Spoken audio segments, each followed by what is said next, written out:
allegiance to the flag of the United States of America and to the republic for which it stands, one nation, under God, indivisible, with liberty and justice for all.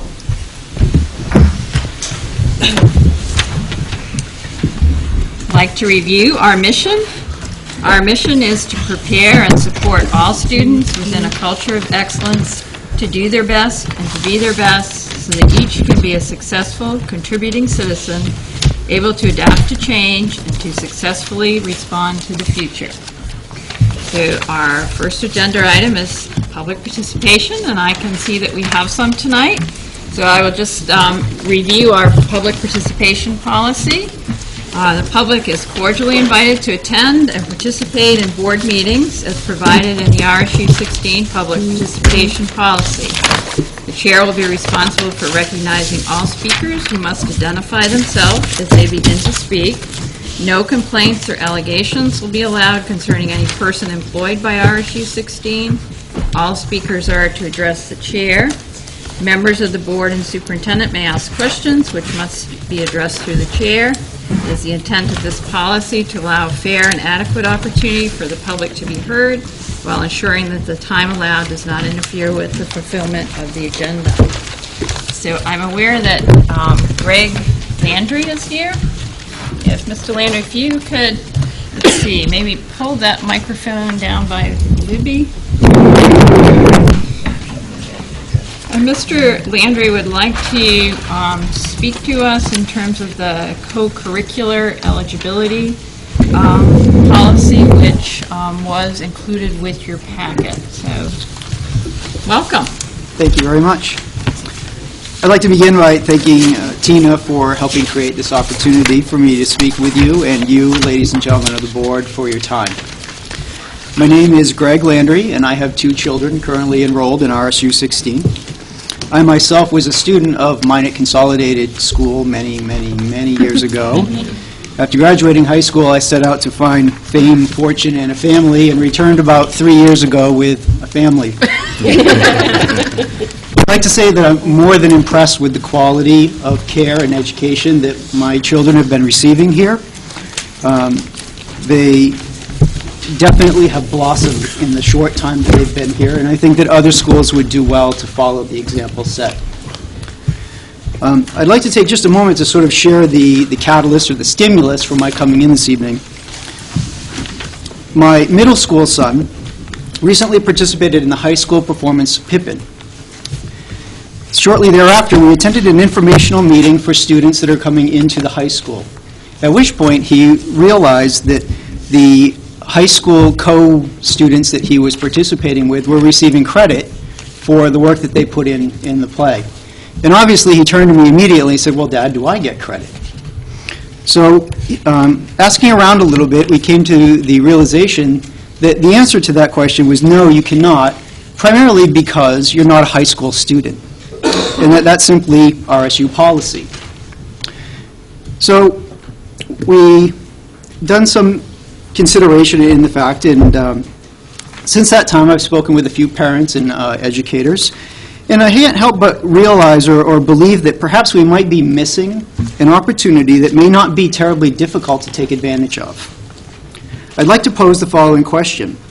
Are we doing as much as we can to encourage our high-performing and self-motivated students? I wonder if the adage, the squeaky wheel gets the grease, is appropriate in this situation. I realize that accelerated students do make up a very small percentage of the population, and that programs like No Student Left Behind put pressure on already beleaguered school systems to keep up with the needs of students who may be educationally challenged. A point to which I should say I am grateful for, as my other son has benefited greatly from these programs. However, it is often easy to pay less attention than is possibly warranted to the child who doesn't need close supervision. I would like to ask if there's any reason why we can't find a way to credit any young person for participating in any high school level education or activity for their work in middle school. If at the very least we made no changes whatsoever to any requirements in graduation in any way, but at the very least allowed kids to put the additional credit on their record, would that be harmful? At least on a college application, they could say they graduated with more credits than were needed. High-performing, self-motivated students often strive for the highest possible goal that they can see. I don't think it's very motivational for us to be telling our students that we will not be willing to reward them for high school effort until they get to high school. I'd like to see if there is a way that we could possibly set that highest goal in the stars right now. Perhaps it may be even worth looking deeper into ways to reward these kids, either through additional change in policy or perhaps increased opportunities. So with that, thank you again, ladies and gentlemen of the board. Thank you. Thank you. I'd also like to add just briefly, too, that I don't believe that a request for change should ever be allowed without a willingness to be involved. And so obviously, both myself and my wife would be willing to be involved in whatever way might be necessary or appropriate in the situation. Thank you. Thank you. Thank you. And it would be my suggestion that we refer this to our Educational Policy Committee to take a look at that eligibility and certainly take into consideration the feedback that we just got in terms of that policy. I recognize some of my Destination Imagination friends out there. Would somebody like to speak? I'll get us started. Okay, if you could just come up and pull one of the microphones down. You guys are next, so. Hello, I'm Genevieve Ricard, and I coordinated Destination Imagination in the district this year through Poland Recreation. We, of course, wanted to make sure that all students from all of the towns were included, so we were able to put out the open door to all of the 3 towns, and actually we have students from some other towns as well that participated. We had 6 teams doing Destination Imagination this year through Poland Rec, and there was a high school level team, 2 middle level teams, 3 elementary level teams, and 1 Rising Stars, which is the non-competitive pre-K second grade team. We did very well. We had 2 teams, a high school team, the high school team and a middle level team that won first place in the state and are now trying very hard to make it to Tennessee. They're fundraising very hard to go there in May to compete on the global stage with 40 other countries as well as the 50 states. So that's very exciting for them. And they're going to talk a little bit about their solutions. They also won some excellent awards that they're going to tell you about. Of the other teams, we had 2 that placed second in the state, the other middle level team and 1 of the elementary, and another one that placed 4th in the state. So really great showing for our community and our students in the competitions this year at Destination Imagination. So it was really awesome to see, and I'd like to invite the students to come up and talk about the challenges that they did, because this was amazing, amazing work. So the high school kids are going to come first, I think.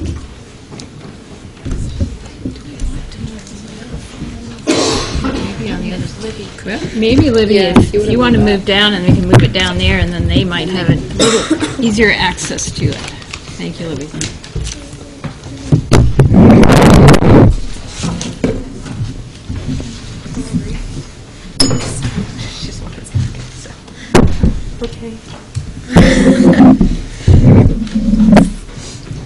Okay, tell us about your project.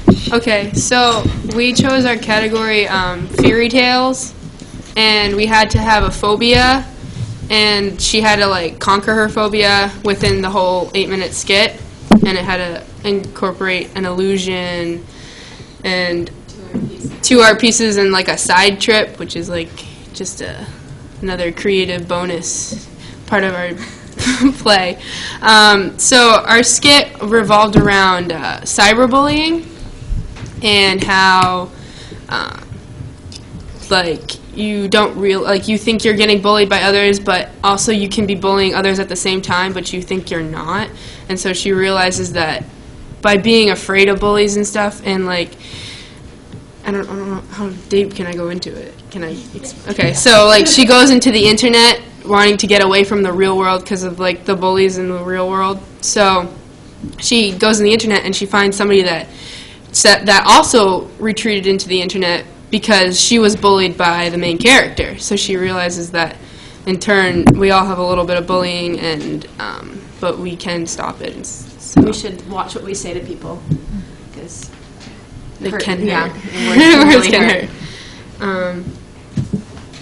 As a team, we not only won first place in our category for our age group, but we also were awarded the highest award that you can be in PI, which is the Da Vinci Award, and it's for extreme creativity. And this is what the judges wrote about our skit, and this is out of all of the presentations in the entire competition, no matter what grade level, no matter what challenge. They nominate you, and then out of that, they even have to pick, out of all their nominations, which one they pick. So they said, this team blew us away with their high-tech, laugh-out-loud fairy tale performance. From a Siri godmother to an array of internet memes, this team effectively used the technology that is such an integral part of our daily lives to teach us in a new way an important lesson about cyberbullying. Hashtag amazing, hashtag seamless. Congratulations. Thank you. Next, we're going to have a couple of our representatives from the middle level team, and they're actually 5th and 6th graders from Elm Street School who are here. Age-wise, Destination Imagination does it a little bit differently than we do in our towns. So even though they're in elementary school, they're considered middle schoolers. We chose the technology challenge. What we had to do was we had to make something that would do 3 technical things that were different, and we chose to do a chameleon griffin, which is a combination of a panther, cheetah, peregrine falcon, chameleon, and dragon. Our technical features had to all be different, so we chose a flapping of its wings, which we did with hydraulics. We did changing color. It would change from a panther to a cheetah with thermochromic paint, and it can breathe hot smoke in endangered emergencies. We use that with dry ice, and it breathes it through his mouth using 2 different tubes and syringes, giant syringes, and a divided a divided cup, so we can divide the dry ice from the other dry ice, so then we can make it breathe 2 times to get the repeat points. And and we also had to put like a story with the creature in it, and we chose a documentary about like what he would do during the day. And so he flies over the sea, and he has to breathe fire at a sea monster. And the stage of it is like a puppet show. So we are moving the Ender's moving the griffin underneath with his wings and stuff, and Joey's helping too. And then we move waves for the water, and then someone puts up a heat lamp so that we can make it change its color. we also have a really neat way of changing the scenery from the savannah to dark savannah. Using a what's it called? Like a shade. And if we just have to pull one thing up and one scenery comes up, and then if we pull it again, another scenery comes in its place. Okay, congratulations. Thank you. Good job. The really great thing about the program, this program, is that the children do it all by themselves, 100%, and the managers and parents aren't allowed to help. So they have to do all the research and learn how to do all of these things by themselves. If they want to learn how to do something, they have to ask us to bring it, me as the manager or Ray as his team's manager, to bring it in. So it's just exceptional when the kids come up with the thermochromic paint. They got the idea from researching chameleons, because they really liked chameleons, and they thought color change would be very cool. So they learned all sorts of things about chameleons that nobody had ever, and I didn't know. They didn't know, and in the process they came up with a thermochromic paint, which was really a wow factor at the competition, because a lot of kids think of dry ice, but maybe not so many think of thermochromic.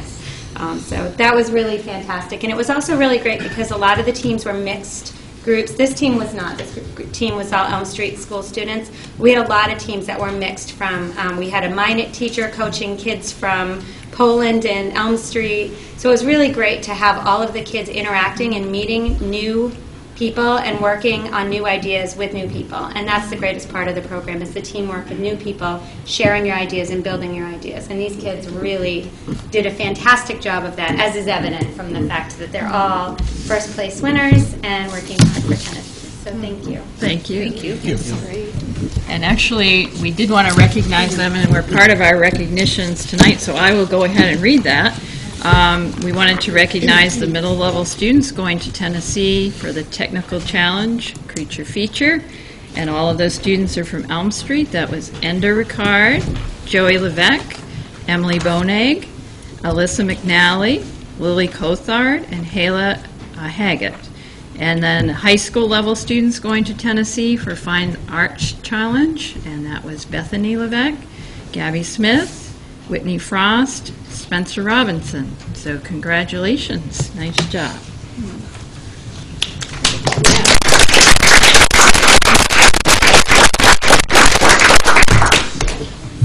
So do we have other public participation? I think I saw Carol Lundberg came in.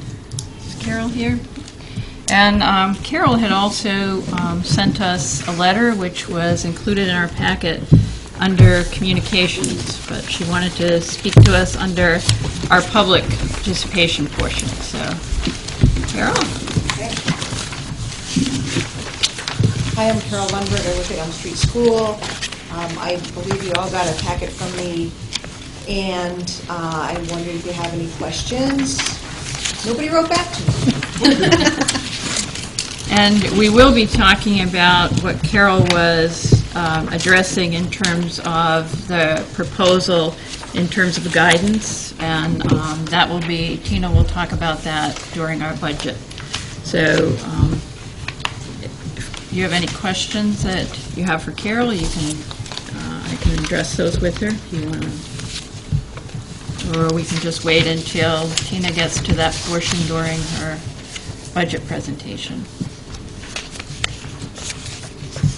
Okay, So my question in that is the significance of a guidance credential, because all my research indicates that it's not required anywhere, and I believe that having the same person doing lessons and being available has great value. do you want to address that?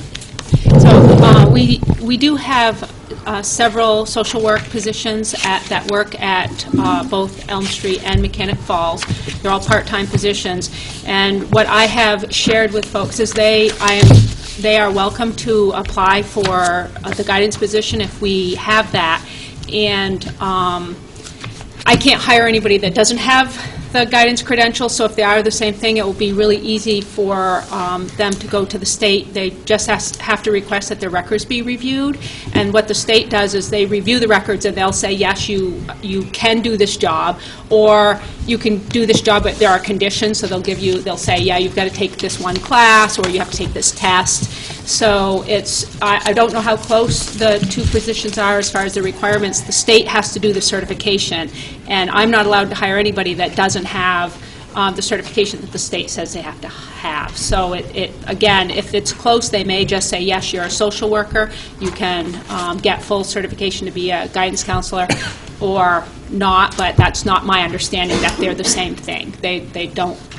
My understanding is that they require a different credential. So So my understanding is the state doesn't require guidance at the elementary level. I called, and it's in my, I didn't bring my packet with me, but I spoke to somebody who said, and if you look at the matrix, guidance and social work is at the same, and they basically said as long as someone has a bachelor's degree or above, they didn't care if it was guidance or social work. I don't know that because, again, I just, whatever, if the state signs off that you are qualified to be a guidance counselor, I accept that, and you can apply for the position. So you just need to get a needs letter from them or a certification. Correct. So my question is, what's the importance of the guidance credential for a job that I'm already doing? if we're expanding services, why not expand my services? Well, I think we have to, I think because we're talking about you, that goes into personnel, which isn't really appropriate for the board to deal with. Okay. We need to talk about the position. If we had somebody that's on our staff that's interested in applying for the position, aren't there some guidelines in terms of our contract too? Yeah, our contract says that a staff member who would like to apply for an open position, if they have the appropriate credentials, can apply, and that the committee will consider their application. So that's the process we follow. We always, we'll go through a process of posting the position, and then it has, I actually have tried to print that out in case anybody asks me, just to find out where it is in my file. It's in the back.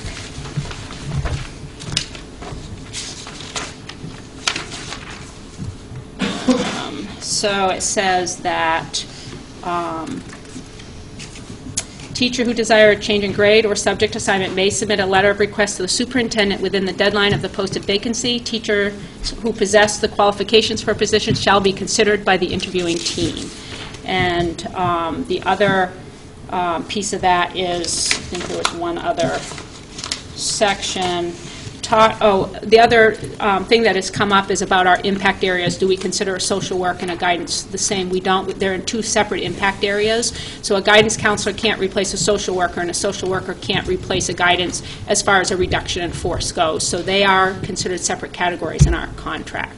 But I am more than happy to talk a little bit about the guidance position and what that position will do at the school different than what we're doing now, because we are looking at a restructuring, and we're going to talk about that during our budget presentation.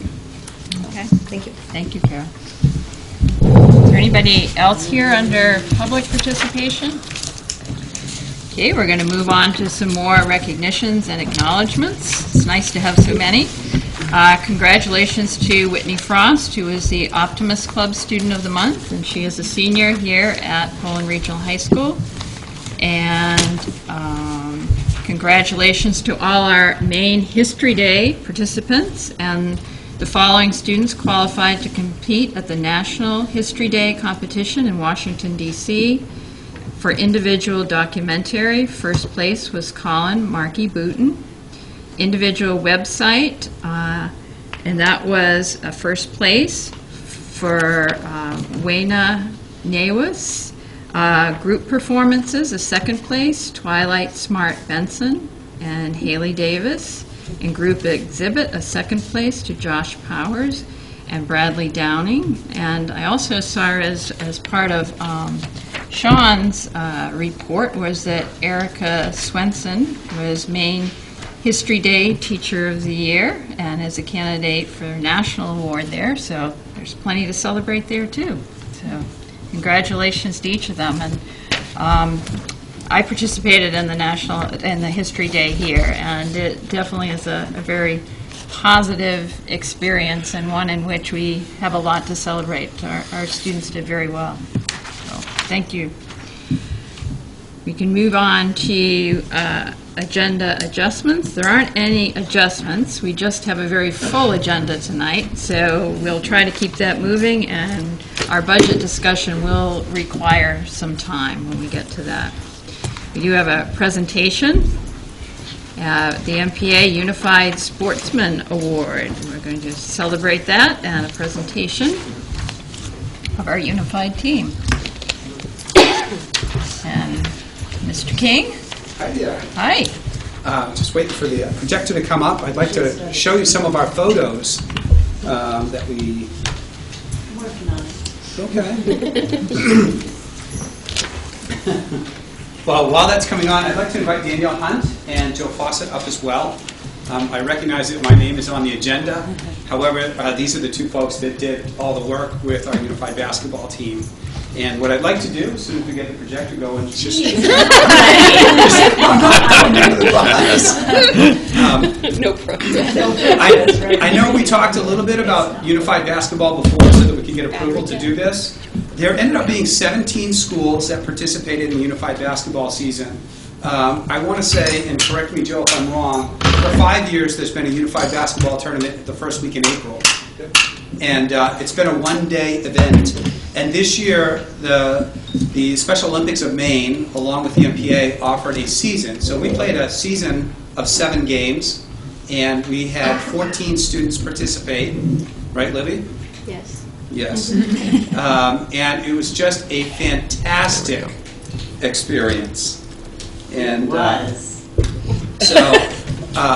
and then we had a chance, one of the things that they wanted to do, the MPA wanted to do, was to have an opportunity for these kids to play for a state championship. And so there was a gold ball awarded to Hamden Academy, which they were so excited about that.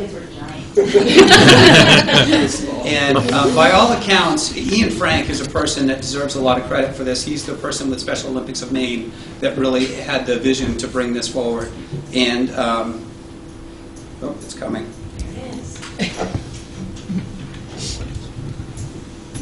So I am looking for where's my library.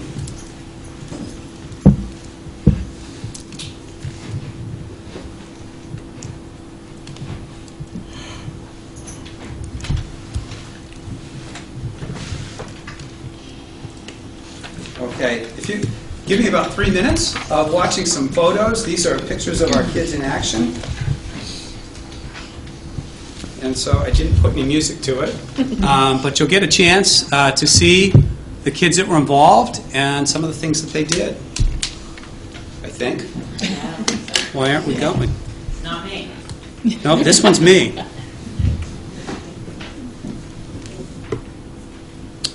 Okay, stop doing that.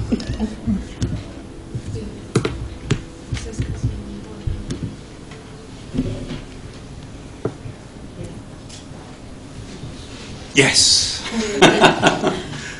So, as I said, I'll talk while we're watching this. We had 14 kids participate, students that were identified through the IEP process, and we had some regular ed students that were partners, and we also had a couple of student coaches that participated with us. They had some preseason practices and practiced along the way, but as I said, they played 7 regular season games. They had an opportunity to travel to some away schools. We went to Yarmouth and we played Brunswick and Oxford Hills, Bonnie Eagle. So it was kind of a new experience for a lot of our kids. I would highlight that at the outset we really thought that this was going to be a great experience for our kids, our unified athletes. And I have to say that it was a great experience for not only them but also for our partners and our student coaches, and also our school community. And so, what's that? Sure. Libby, would you like to comment? Sure. So I played as a partner on the team. Honestly, it was awesome. I would do it again in a heartbeat. It was great for everybody that participated. Okay. Thank you. I know, Joe, would you like to say something? Yeah, it was just really neat because, like, growing up when I was in high school, I tried out for the varsity team and I didn't make it. But at the same time, I wanted to help students in the special ed classroom. And so I got to help them with academics. But then I just went back to my regular classes and that was it. But as coming through the years here, getting to play in the Unified League and bringing the students with disabilities playing with students who don't have disabilities together, it was really neat to see them go just from behind the desk to playing sports together with them. And then we also got to see the interactions in the halls, and students would ask how the game went, and just asking how they did, and our students would say, "I suck a shot," for the first time, and never done that ever in their lifetime. Knowing that their peers are cheering for them and rooting for them, it was just really neat to see that the bridge go from just going from a classroom separate from the school to being included and on the court, in the classroom, in the halls, and I just felt like it's bringing life to the school from our classroom. We don't feel like a separate classroom. We feel like we're a part of the school. And they love seeing their names in the newspapers. Seeing, yeah, I got 8 points, and you got 8 points. And we got a victory, and we got to put that up on our bulletin board, and it felt real to them. We got to sit on the padded seats that the varsity got to sit. There got to be a scoreboard with the score, with the time ticking down, and the score, the buzzer sounding, and oh, I ate the clock. That's just something that we ate the clock. So stuff you normally hear. We got to hear the music as we warmed up when we got to do layups in the beginning. The kids were excited about that. So I just go on and on. This is really exciting. Danielle, would you like to add anything? It was a ton of fun. I think, I've been around sports for a while, and one of the things, a couple things that struck me, one of them was, and if you've ever been around sports, you know how competitive it can be and how that can turn negative so quickly. And that, we were competitive. We definitely have kids in your room who are competitive, for sure, but it never, it never turned negative, ever. I think after the first 2 times we lost, the kids got over the fact that it was a loss, and then we were able to lose and still have fun, or win and still have fun, or whatever that looked like. And the other part that struck me that I'm just remembering now is there was an interaction between a student and one of my player coaches, and I was reminded that the students in Joe's room often take a backseat role, if you will, in life, and so we have a student who's a water boy on another team, and he sat on the bench one day and he looked at the student coach and he said, "Hey, go get me some water." I think, so we had to go through the whole, okay, well, he's your coach. You can't do that. But even for him to have that power, he probably hasn't ever experienced that or been in that role of, I'm the player here and I'm important and this is cool. So just those little things that you catch all the time that were just really cool. So. It was a great experience. I think all of the kids involved, and I think our school benefited from it. Yeah. It really was fantastic. Joe did a writing prompt in his classroom and just called a few statements. Do you want to share those with everyone? Yeah. The writing prompt was, what was your favorite moment this season? Why was unified basketball worthwhile to you? And here's some of the responses. I like traveling to different schools. The coolest thing is that we won the Sportsmanship Award. I can't wait for next year because it makes me feel good about doing the stuff I do for basketball games and basketball stuff. We had our names in the paper. I'm glad we did our very best and got a Sportsmanship Award at Lewiston Regional Technical or High School. I'm glad we got a banner too. I'm very proud to say that everyone did a great job this year. It was good to meet other teams. My family and teachers came to watch our games. That's the huge thing that I saw, because at Special Olympics, some of the parents would come, but there would be a low attendance. This was an all-time high for attendance for the families. I dressed up for the award. Everyone clapped for us. That was a pretty huge thing. You had a story you shared too, Don, that you heard from one of them. Yeah. Jeff Benson he's the athletic director from Oxford Hills, and he is also one of the unified coaches. And he and I were talking during the game, and he said that one of his kids told him that nobody ever clapped for me before. So this is pretty cool. So very similar to what was said there. Yeah. So we tried to make it a big deal for the kids because I think it was a big deal for them and for our school. Joe talked about the families coming out. I'll share with you that in several of the photos that I looked at, and I have to thank a couple of people. Oh shoot, now I'm forgetting. Kayla Plummer's mother. I don't know if anybody, just stage right here. And also Brewster Burns gave me a ton of photos to put into this. But in those photos, you could see that we had a great following from our student body. And our kids in the hallway, boy, they stop you at lunchtime, and they're recruiting kids to come to the game all the time. So we ended the season. They received the Sportsmanship Award, which is awesome. That's going to be hung in the gym alongside of our boys basketball Sportsmanship Award that we received previous season, and we've got probably 4 to go up there, which is great. And we also gave each of the kids a varsity letter. So I know that that was pretty special to all the kids. And I want to thank the school committee for supporting that effort, and we look forward to next season. Well, thank you Thank for you. providing that opportunity for our kids. Thank you. Missy has a question. I read in the paper, are we going to expand this at all, or are we thinking about expanding it at all to other sports? I know I read an article in the paper about, schools doing that, but. So funny thing, I guess Ian Frank, who is kind of the person with Special Olympics behind this, you don't mind me, Danielle shared with me that she participated in Special Olympics when she was in high school, and her father gave her a clipping, but when she was looking at it, it was flipped over. It was on the back side, and so the question is, why do I have an article with Ian Frank? So they were both involved in Special Olympics at the same time. So he has really championed this to try to bring the kids and get them opportunities. Basketball was the first. Trying to figure out if there's another sport that would be good for us to do this with. And so I do appreciate Special Olympics of Maine. The $3,000 grant that they gave us this year was very helpful. We used all of it. So we don't have any to give back to them.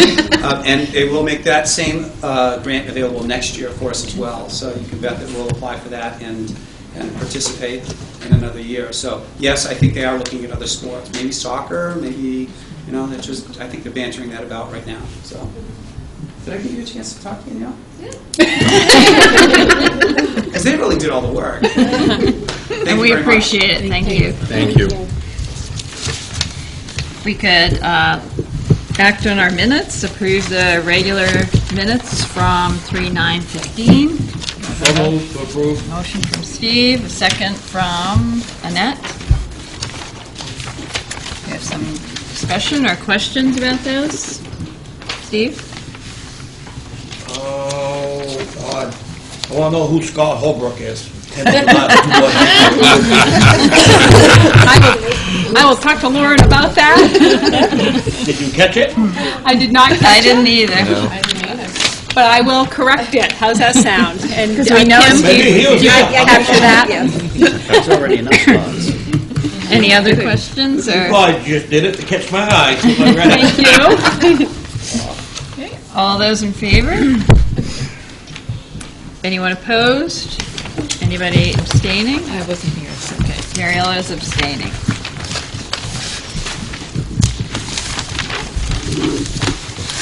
So our acceptance of the financial statement for March 2015. Move to accept. Steve. Second.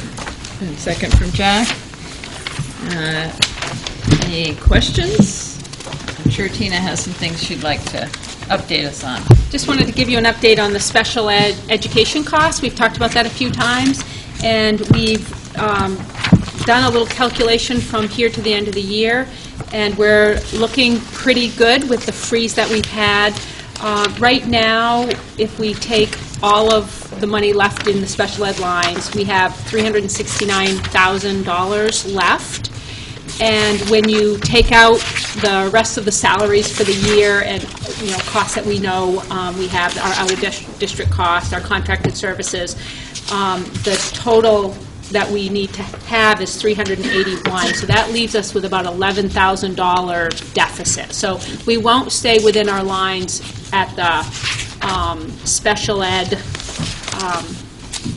cost center, but we will be able to buffer, as long as everything stays the same, the rest of that money in other areas. So there have been savings. Like I said, there were some positions we didn't fill this year, not because we weren't trying, but because we weren't able to fill them.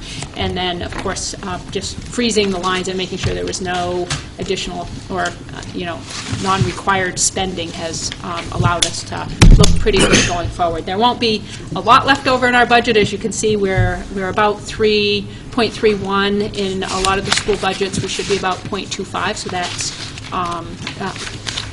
we're looking pretty good in that area.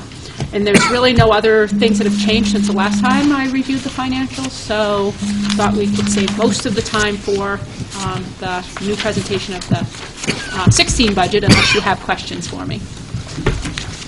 Okay, we have a motion and a second. All those in favor? Anyone opposed? That was unanimous. We have no old business. Moving on to new business, and there was a new handout that was left on our table to replace the one that was in the packet. And that new business is to appoint teachers to a first, second, or third degree, or year probationary contract.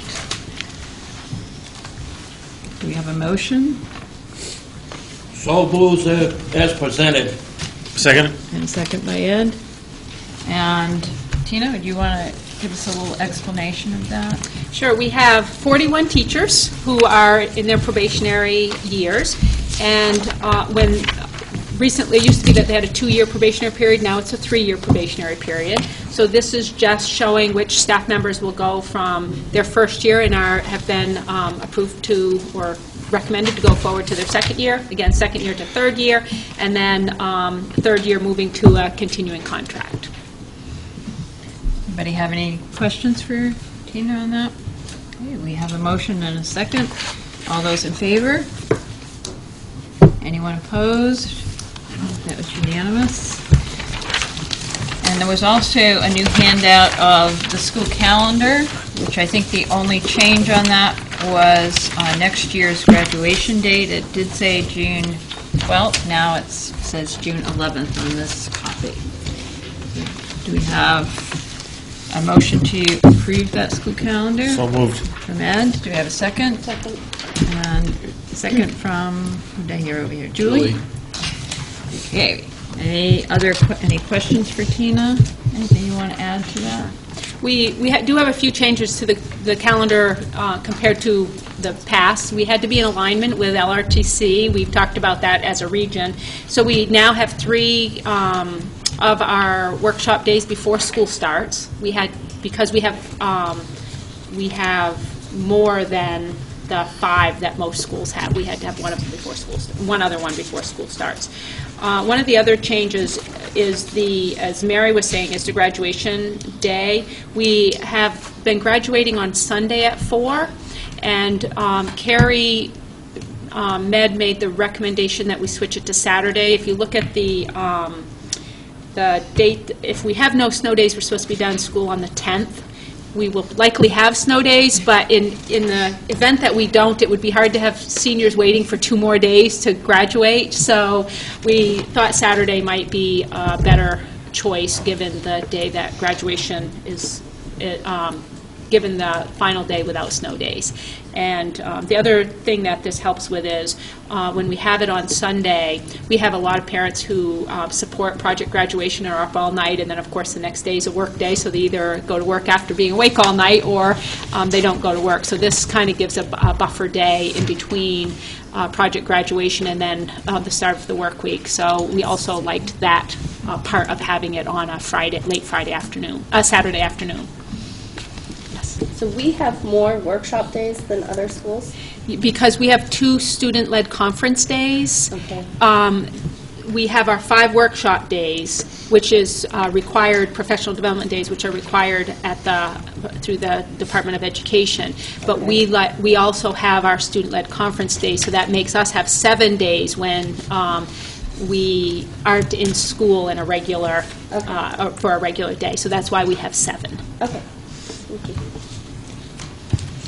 Any other questions for Tina? All right, we have a motion and a second. I just want to add one more thing about graduation, because I'm not sure if anybody was here back in the day when we had this huge conflict with the state track meet. Right. This is not on that day, which is why we're recommending it will not conflict with the state track meet. Good. Okay. She's done her homework, and they called the state a few times to make sure. So we have a motion and a second. All those in favor of approving the calendar for next year? Anyone opposed? That is unanimous. So we'll go into our budget proposal. Before we do that, I'll just give you sort of the update in terms of what's kind of gotten us to this point. And also want to thank the members of our budget committee, and from our board, that was Tina Love and Scott Sawyer and Jen Bonig and Mariella Jones. And also, one of our community members is here tonight, Bernice Frazier, and she was there at all of our meetings, and she's a representative for Minot. And so we had an all-day meeting, and we had 3 evening meetings, and during that time, we did review every budget line by school and by department. And we started with our maintenance of effort budget, which were the costs to continue our current programs and our current operations. And along the as we talked through those, we also identified some other high priority items to meet student needs and to meet our strategic plan. And there were about 14 items on that list, and Tina will talk some more about that. So then we looked at our maintenance of effort budget, our priority items, and looked at the tax impact of each of those. And then we developed the proposal that Tina's going to talk about this evening. Tina and I also attended the selectmen meetings in Minot and in Mechanic Falls, and Tina's had conversations with the town manager here in Poland to make sure that they understood what was coming out of the recommendation from the Budget Committee. So our next, tonight, what we're going to do is just approve the budget that will be presented, the proposal that will be presented at the informational meetings. And then those meetings take place on April 28th in Mechanic Falls, the 29th in Poland, and the 30th of this month in Minot. And then we'll take that feedback into consideration, look at any revenue updates, and then at our meeting in May, on May 11th, we'll finalize that. And then it will go, we'll have a district budget meeting on May 21st, and then we'll have the referendum vote, which is on June 9th. June 9th. We had initially said the 2nd, but what that meant for Mechanic Falls was that they were going to have 2 elections, because their town one by charter had to be on the 2nd Tuesday. So that's why we've changed it from the 2nd to the 9th, and you've confirmed that with each of the town offices. Yeah, I spoke with Arlen Saunders and also Bradley Plant to make sure it didn't, if we changed it, it was didn't impact anything at their town, and they both said that the 9th would work fine for them as well. So we were able to accommodate the request from John Hawley to switch it to the 9th. So that's kind of been our process, and Tina's going to do the presentation, and then we will just vote on the proposal that we're going to take to the informational meetings.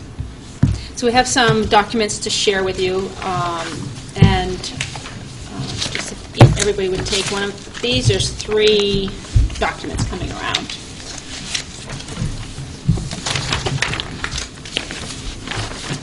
And Steve, if you could give Wynn Durgan a copy of each of these. Yeah. These are not in his packet. Yes, I made 20 copies.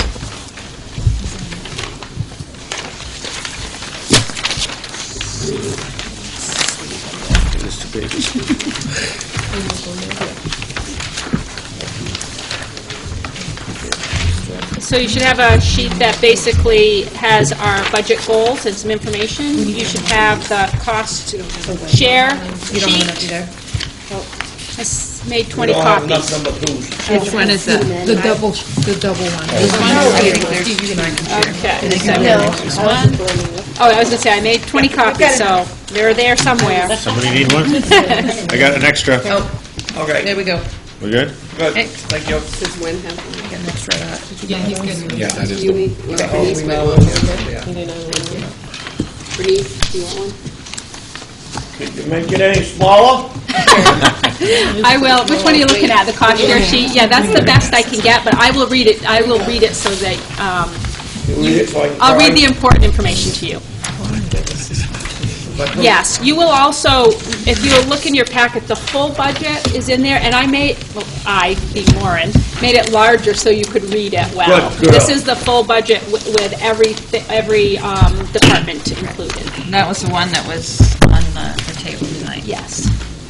And I also posted that on your in the school board folder on our first class, and I sent you. That's what I sent the email to you on Friday. It was really small. Was it really small? Okay. So this one is bigger. You'll be able to have a hard copy now to take home and look over it. And what Kim and I are going to do today is I'm going to talk to you about the financials. Kim will talk a little bit about some of our priority items, and then I will finish up with the discussion about the revenue and the impact on local taxes. So we're going to go back and forth a little bit here. The first sheet I'm going to talk to you about is this one that has kind of the overview in it. And just remind everybody about the 3 goals that we've had in our process here. The first one, of course, is to maintain and support our current programs and facilities. And we always remind people that that doesn't mean we're going to have a flat budget. It costs money to maintain facilities, and there's always salary increases and things like that that go along with it. So the first part of our process was how much would it cost just to maintain what we're currently doing, and then the second part of that links to our second goal is what are we doing to work towards the promises of our strategic plan. So we went through that process with our communities and staff and the board 3 years ago, and there are some things outlined in there that are pretty specific about what we want for our children and our students going forward. So the priority items were built off the strategic plan. And then the last piece was being sensitive to economic realities. So at the end of the day, we have to total up the amounts and say, what can our communities afford? So we made some pretty significant decisions based on all 3 of those goals as we went through the process. And that's what Kim and I are going to share with you today, is how what the end result was of those budget meetings, and try to give those of you who weren't there for all of those meetings kind of a summary of that, and at least make sure you're aware of the highlights and the important information that people may be asking you when you're out in the community. So the first part of this you'll see in here is just, what kinds of things are in our maintenance of effort budget. And the salary increases are one. You were all part of negotiations that we've just had, pretty significant negotiations with all of our staff. And the total for the increase was $310,000.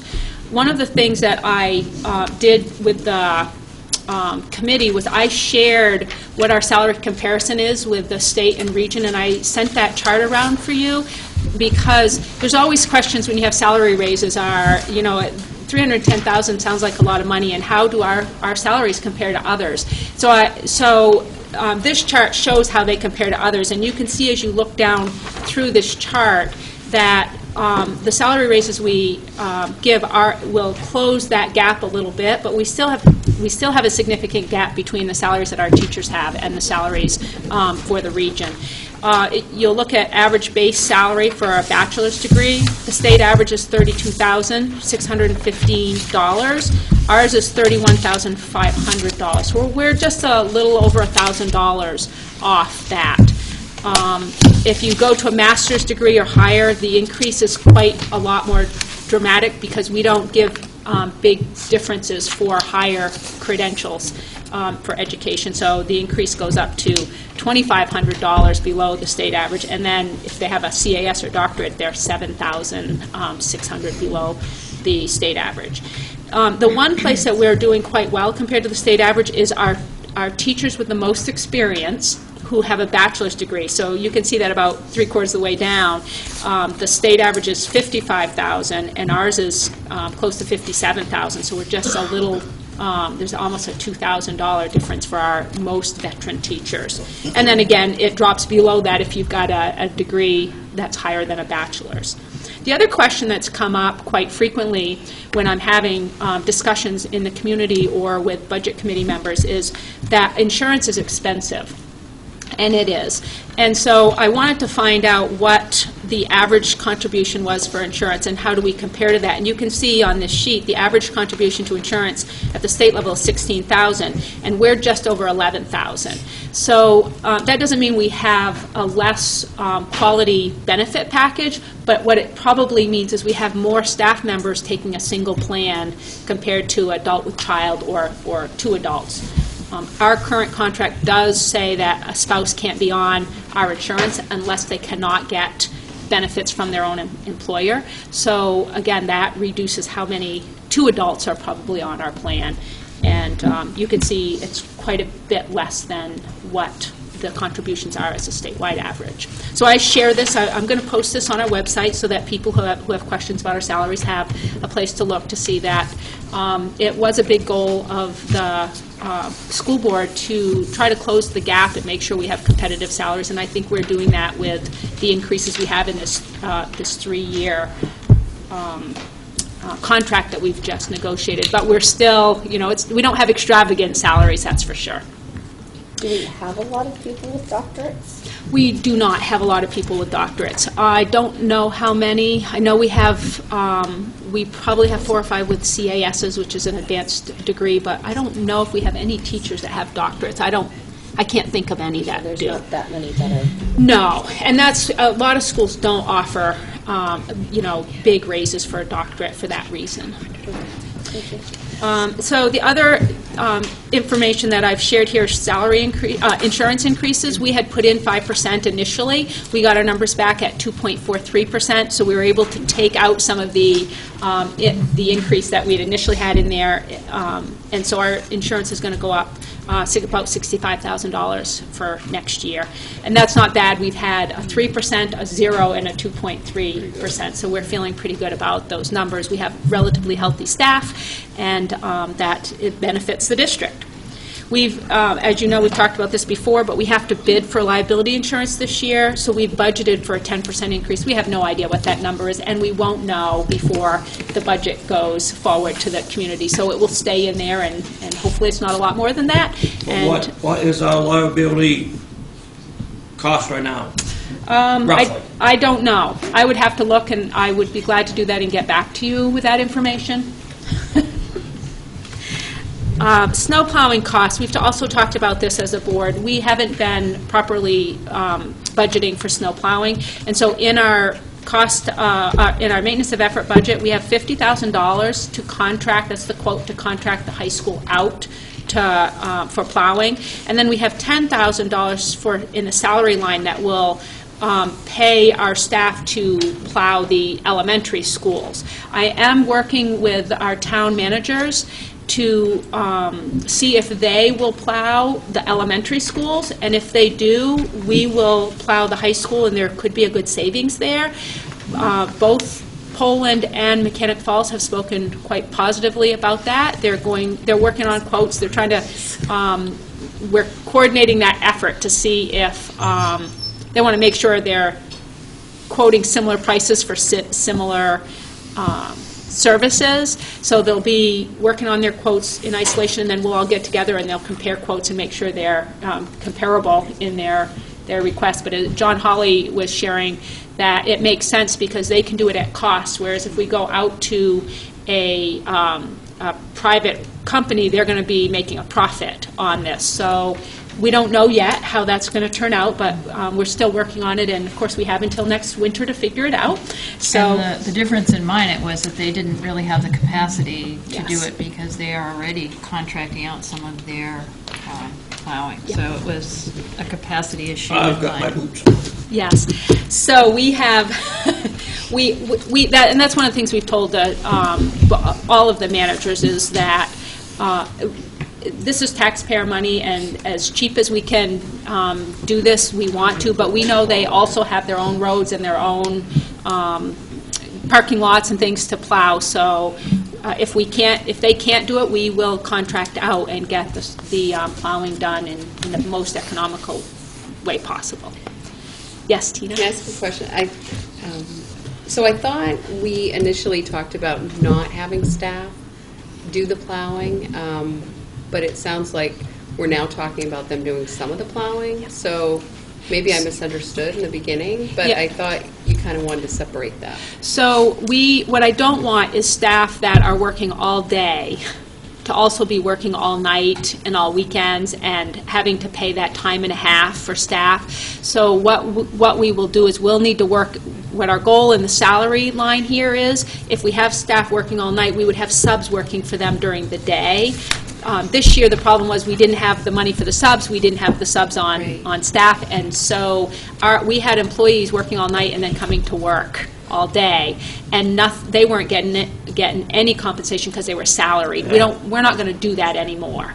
That's not fair to those people. And so our goal is that there's money to either pay people to do it outside of the work hours and have subs for them, or hire staff members who can do that work for us. So yeah, we need to have some in the salary lines, even if it's the subs for those people to cover the people who are doing the plowing for us. So the other big increase we have is, well, not a big increase actually, but our capital improvement lines, we've gone up from 130 to 160, so it's only a $30,000 increase. But you will see that, well, we've talked quite a bit about, we have quite a few needs in our capital improvement, a total of $217,000. And fortunately, we do have money in there right now, about $120,000 that will carry over, so it's going to help us next year have enough money to do all of the jobs that we need done. But again, $160,000 is quite a bit of an increase over what we've had in past years in our capital improvement lines. Special ed, we've talked about this all year. That cost is going up $134,000. That's what we're anticipating the cost based on the students we have in out-of-district placement right now. We have 2 buses in here. This is not really an additional cost because we have 2 buses going offline. But of course, if we didn't purchase 2, it would be a savings of $40,000. And the state pays for these totally in future years, remember. And so this is actually a zero, it's we have 2 coming offline, 2 coming in, so it won't cost us anything. I see in here it was approved for 4. I believe we were approved for 3, but maybe it was 4. Kim, can you remember? What? But why aren't we getting the 3 or 4 instead of only 2? Okay. So the same thing as last year. When I spoke with Tom, we have 2 coming off. And if we get 2, he says it puts us in a good place. Next year we have 3 coming off, so we can get 3 next year. And he said it really puts us in a great place with the buses we have. He says we don't need the 4 this year to be, and we can be budget neutral by going when buses are coming off the I hate running drunk. Lease. Yes. Yeah. No. Tom felt comfortable that 2 this year, and then the 3 that come off next year are going to put our bus fleet in good order. If we get approved for 3 this year. Yeah. Right. We don't, I want to hear no crying. Okay, no crying from me. Okay. I can't guarantee Tom won't cry. And then the last thing that's in here that was a pretty big increase was our technology. We needed 2 new mobile labs for PCS and Elm Street School, and those cost about $26,000 each. There's enough computers on a mobile lab. It's like having a computer lab that can move from classroom to classroom. And these were essential partly because of the Smarter Balanced or MEA testing that we're doing, but also to make sure we have technology that's up to date so that our students are having experiences with technology that are meaningful. So we have 2 mobile labs. Minot has one that's only 3 years old, so they're in pretty good shape for their mobile lab, but our Elm Street and PCS labs are very old and need to be replaced. So that's some of the basics of our kind of our maintenance of effort lines. And I think what I'll do, Kim, is have you talk about our priority items, and then we can talk about the impact on towns and the revenue lines at the end. Sounds great. Thank you. Okay, so you know now that we love the strategic plan, right? You see it all the time. It's a part of all of our big decisions, and it's fantastic because it represents the thinking of hundreds of parents and community members, as well as board and members and district staff. So we really do use it to guide us. The goals in this plan, it's comprehensive. These goals also are exactly what we need to optimize student learning. So we're always looking at this as we go through the budget process, last year and this year. So this year, just like last year, the A team, the administrative team, created a priority list. And of course, with all the goals in the strategic plan and everything that we want to do to support students, creating one priority list was not an easy task. We felt like we had to give up a lot of things that originally we thought we'd love to have in order to make that one priority list. However, we took that even a step further. And because we want to be transparent and fiscally responsible, we then prioritized our priority list.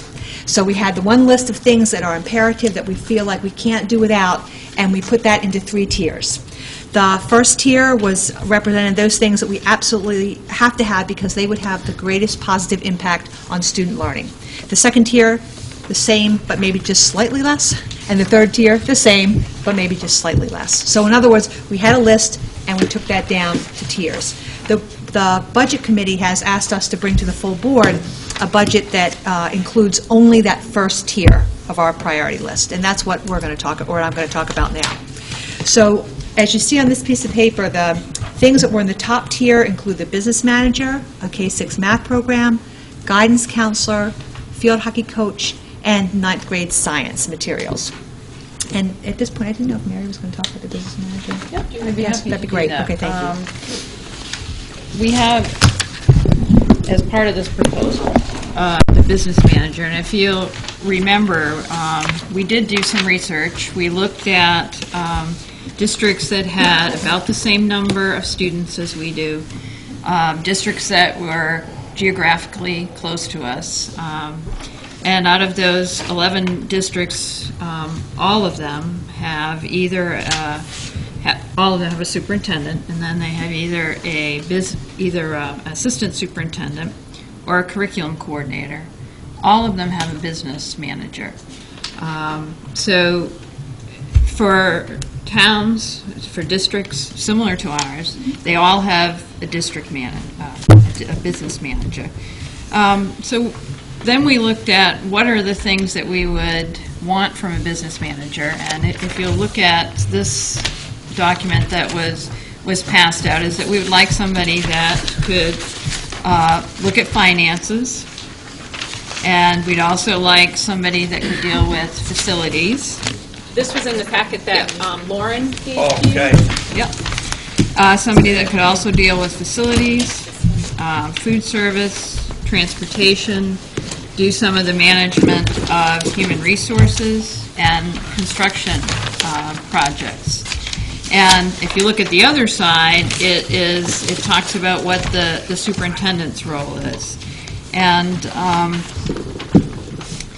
what a business manager would allow is a business manager would allow our superintendent and our assistant superintendent to really be the educational leaders that we've hired them for, to do these things that are outlined in the superintendent role. And there are also some pretty big statewide initiatives that are coming up that we really are going to need some strong educational leadership in terms of the proficiency, diploma proficiency education, the teacher evaluation process. And it's going to be difficult for us to move forward with our strategic plan if we don't have the capacity to do that. And having a business manager would give us the capacity to do that, and then it would allow Tina and Kim to focus on those things that are really the educational leadership kinds of things. We also have some pretty big facility things that are coming up as we make some decisions on how to deal with our middle school, and that's something that a business manager could provide a lot of support on. I don't know if people have any questions about that direction or what that position might look like.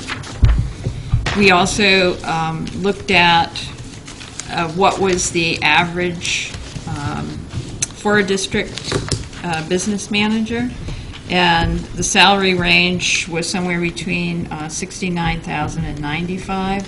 The Western Maine average was about $73,000, and the statewide average was about $74,000 for a business manager. So we're below on the teachers, and we can cut this down to about 65? We'd like to be able to We'll find see what somebody. we can do. Okay. So I don't know if anybody has any questions about that position. Tina, Kim, is there anything you'd like to add? Yes, Mary, thank you. I would just say a few things, and that would be that the result of what's happening without the business manager is that Tina and I are spending a lot of time on things that normally are done by a business manager, and what that keeps us from doing is the educational work that we need to be doing and want to be doing. And so our work with curriculum, our work in the schools, that is all impacted. And as I said, the Budget Committee, Tina and I have really high expectations of ourselves, both personally and professionally, and we feel that there are a lot of good things that we could do to really support the good learning that's happening and the curriculum work that needs to be happening. But we find ourselves in the central office working around things that would be a business manager's job. So this would be a great impact on student learning to be able to have a business manager and have us doing the job that we want to be doing. But I can't answer it. What was our last business manager making? 60-something. No, I think he was in the low 70s. Okay. Yes, right around what the regional average is. I didn't know. Yeah, 70 or 75,000. So we're staying more or less right in line. Yes. And we have had a business manager in this district up until the last 3 years. Yeah, so Rick did.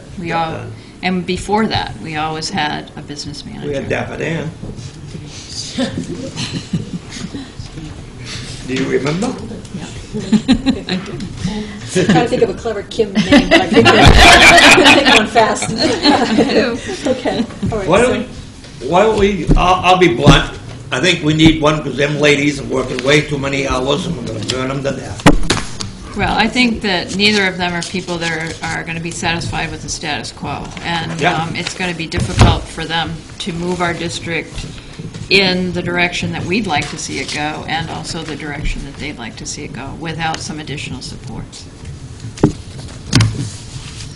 Great, thank you.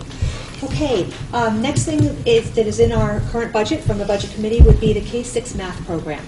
So you probably already know that in 2012, Maine adopted the new Common Core State Standards, the new Maine standards that included math. And we are still using a 2007 edition of a math program. So what that means is we're out of compliance. We're already in 2015. We're 3 years behind using a program that is aligned with the standards. And that is something that we really need to change. We want our students learning the mathematical practices and being able to meet the rigor that is going to help them be successful in the future. And we want consistency in all 3 schools. So this is the time to actually get a new math program that is aligned. And as you know, teaching is both an art and a science. And the science is really making sure that we are using research-based practices, that we are teaching aligned with curriculum that matches the standards that the state has. And the art of that is meeting the needs of each child, knowing really how to connect with a child and getting that child to really understand concepts and skills. So we want our teachers doing that. And the work to align the standards, that's work that's done. We can get a program that is going to support us with that already. So that is why we've got the K-6 in there. And that would mean that we would have professional development starting next year that could really focus on the math. As you know, we've been focusing on writing this year and reading the year before, and we're making great strides in that area. So it is definitely time to bring math up to 2015. And as the Budget Committee, we did have a pretty lengthy discussion about whether we wanted to do that in 1 year or whether we wanted to break it up over 2 years, and decided that it was really important that we do K-6 rather than do 4-6 and then... Okay, I guess I'll play dumb. What's a math program? What are we looking about implementing? Is it all new blocks or? Yes, yes. So yes, and in my assistant superintendent's report, I'm going to talk to you about some of the little pre-work that we're doing with hopefulness around that. So it would be, Steve. It would be books that are aligned with the new standards that were adopted in 2012. Okay. The next thing would be a guidance counselor. So I'm going to start by saying that I don't know of another school, I've never known of another school that didn't have a guidance counselor. That's a very typical position to have in a school. A guidance counselor is part of the academic and support program for all students. It makes sure that students can access what they need to do as far as academic success and to help them with social, emotional things that will come up for them. And right now, PCS does have a guidance counselor, but Elm Street School and Minot Consolidated School do not have a counselor. So this one guidance counselor position would be split between Elm Street School and Minot Consolidated School. Last year, you supported us and our town supported us in working towards response to intervention. That's the federal mandate that we have to make sure that any students who are not meeting standards, we are putting things in place to make sure they can meet standards. You supported us by allowing us to get a behavior interventionist to support teachers in working with students who were struggling with behaviors, as well as a dean of students at the middle school. That has made an incredible difference, both of those positions have, and allowed the work to continue and move forward and for us to support those students who are struggling. Having a guidance counselor in Elm Street School and Minot Consolidated School is a continuation toward that goal of meeting the requirements of RTI as well. And again, the idea of one school having one and the other two schools not, that's not, the board goal is consistency, and again, I've never known a school who didn't have guidance support right now. Based on our earlier discussion, can you just, for us, tell us the difference between what a guidance counselor would do and what a social worker would do? Okay. So I'm going to tell you what a general outline of that, and then you can add in any specifics. Generally, in school systems, guidance counselors support the entire student body. They're there, they'll teach in classrooms, like whole classrooms, different curriculum. They'll support students who might be having some social situations going on at school. I would say smaller range problems, but problems that can impact student learning, and they help with all of that kind of work. They're really, they're like a part of the teaching staff. They teach students, they support students. And again, this is general terms. Social workers are often working with students with special needs, with IEPs, who have extensive struggles or family dynamic situation and problems that are at a very high level, I would say. And that's generally what social workers work on. Would you like to add anything to that? So can I just clarify? So do you find that, in light of the discussion we had before, do you find that the degree that someone would hold to be a guidance counselor is someone who has an education degree or a teaching degree, as opposed to a social worker degree? Because the degrees are different. So to be a school counselor, what my understanding is that you have to have a master's degree in school counseling. And again, I don't know, I know Julie's a social worker, right? So she probably knows a little bit more about her the credentials for social worker. But we are really looking at that, as Kim was saying, we want someone who's going to go into classrooms and maybe teach kids how to handle situations of bullying, or situations where, I'm trying to think of some other curriculum. Safe touch, or how to deal with, determine whether something's a big problem or a small problem. Dealing with test anxiety, which maybe 5th or 6th grade students might start having. And so they would work with the entire class, and there would be a specific curriculum. So a social worker is trained in curriculum development. They're trained to be part of, a guidance counselor, sorry, a school counselor is trained to do that level of work. And what our goal is to restructure a little bit, because we only have social workers at the school. So we have a contracted social worker that works primarily with special ed students, and then we have 2 other special social workers, part-time social workers, who work with both special ed and regular education students. And we're going to not have the contracted service social worker so that we can add the guidance position. So the increase in cost to add a guidance counselor is only going to be around $17,000 because of the reduction in the contracted services for social work. And it's one of those positions that we want the social worker to focus on the students who have identified mental health needs. They've been diagnosed, or that they're on their way to a diagnosis because they have significant challenges. And we want our guidance staff to be able to work with all students at what we call a Tier 1. That's that's interventions that all students benefit from that help solve problems before they get really big. And that's how we're looking at the difference. Is one will be working with intensive. A social worker can diagnose and they can do really individualized counseling, where a school counselor, guidance counselor, cannot diagnose, and they don't do that level of personal counseling with students. A counselor might do things like start a civil rights team, for example. Work with students around civil rights, around climate issues, and all kinds of things, so it is part of the whole school. The other thing, too, I think is really important is that all the principals, the entire A team, strongly supported having a guidance counselor in all 3 of our elementary schools, because they see the results when that support is not in place, and they see some gaps in what students have not learned and in some needs that have not been met. So all of our principals, K-12, all agreed that a guidance counselor was a very high priority at those 2 elementary schools. Would it be a part-time position or a full-time? 1 full-time, split between the 2 schools. Okay.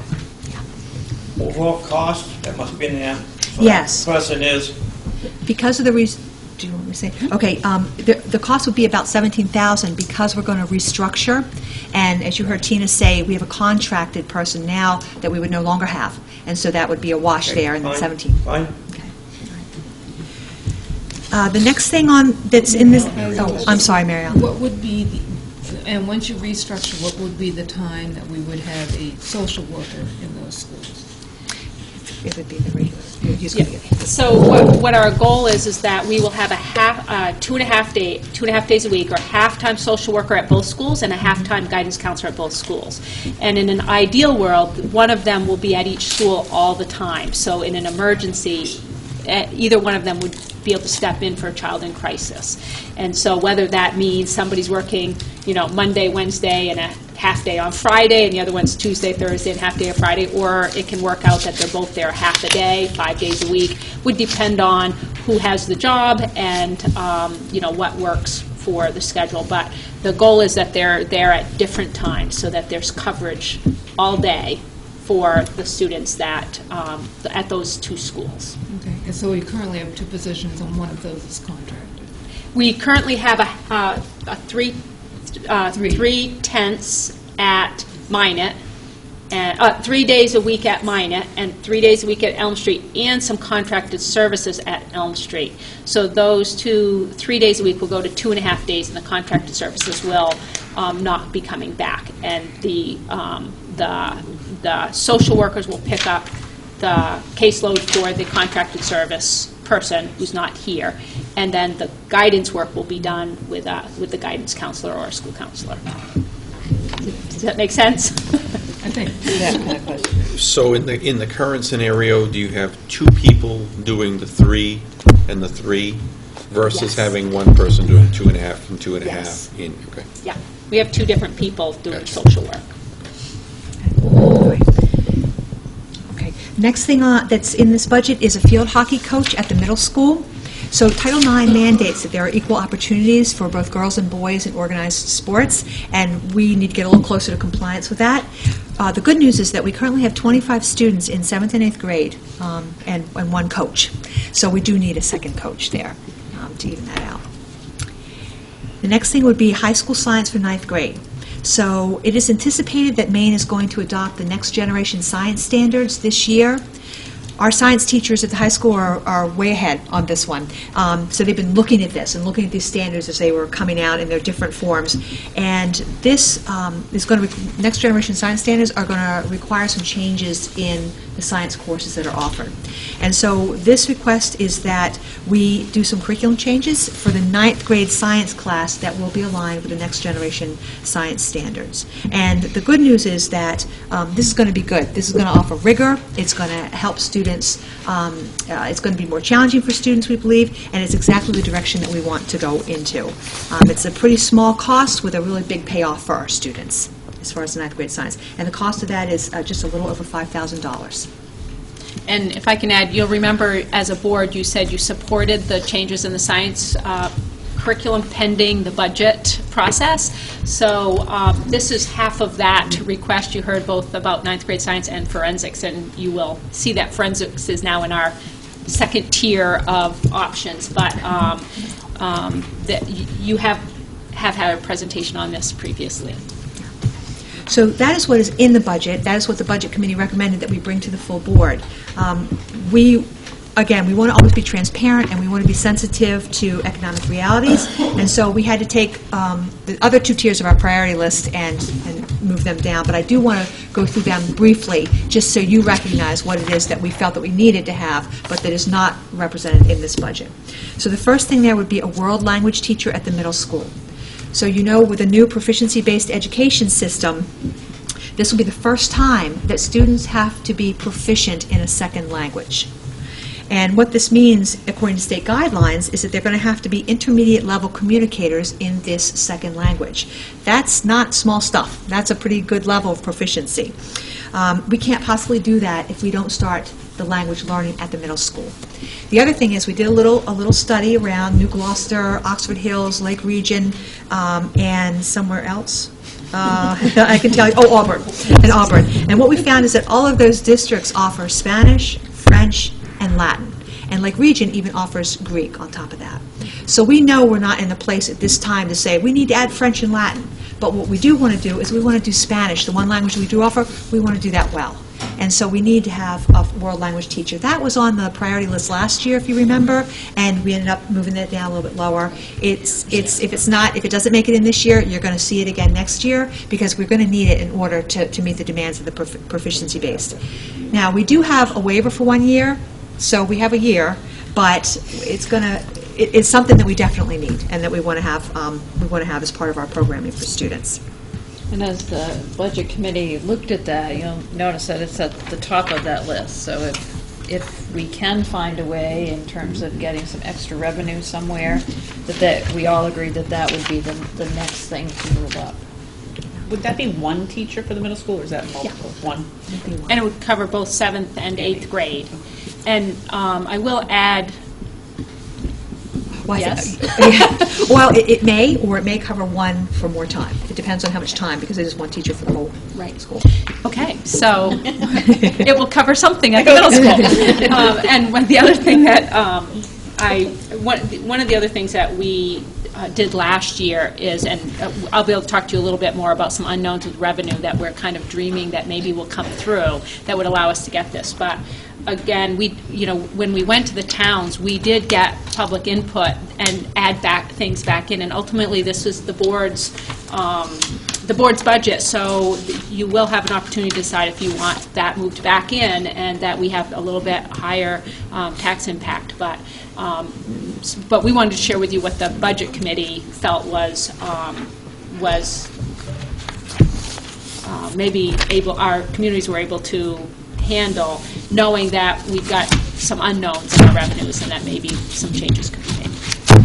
There is research on the learning of a second language that improves cognitive abilities elsewhere as well. So there's, for another board meeting perhaps, there is good research out there that beyond meeting the needs of the proficiency-based education system, having kids learn a second language is really important. Would space be an issue for this teacher? Yes. Yeah. I mean, so that was the other thing, right, we talked about. I think that was another reason when we had to prioritize, that we had to look at, we all know that the middle school, it's already crunched for space. So thinking about how, if we did put that as a top priority, how do we, where would this person teach? Yeah. So what can happen, this is not ideal, but if you asked me, Kim, would you rather have this less than ideal situation or no teacher, I would go with the less ideal situation, which is that you have a teacher on a cart and the teacher travels. And that's the way that can work. Again, it's less than ideal. I personally done it as a former foreign language teacher, but it's doable. And last year we, again, postponed it because the proficiency-based diploma was a ways out, and as that requirements gets closer, that rises on the priority list. So again, that's when you're dealing with space issues and you're dealing with tight budgets, that it made sense that we delay that a little bit. But there'll be a point probably next year where that will have to be a number one priority.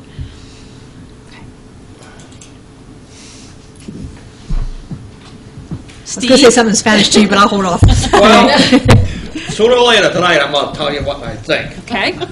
All right. We'll let Kim finish. I'll talk about the tax impact and then Yeah, share your bingo. thoughts. How's that sound? Perfect. And that was a big consideration of the committee. So, we understand that this is, it's a tough sell to have very big increases in taxes. So.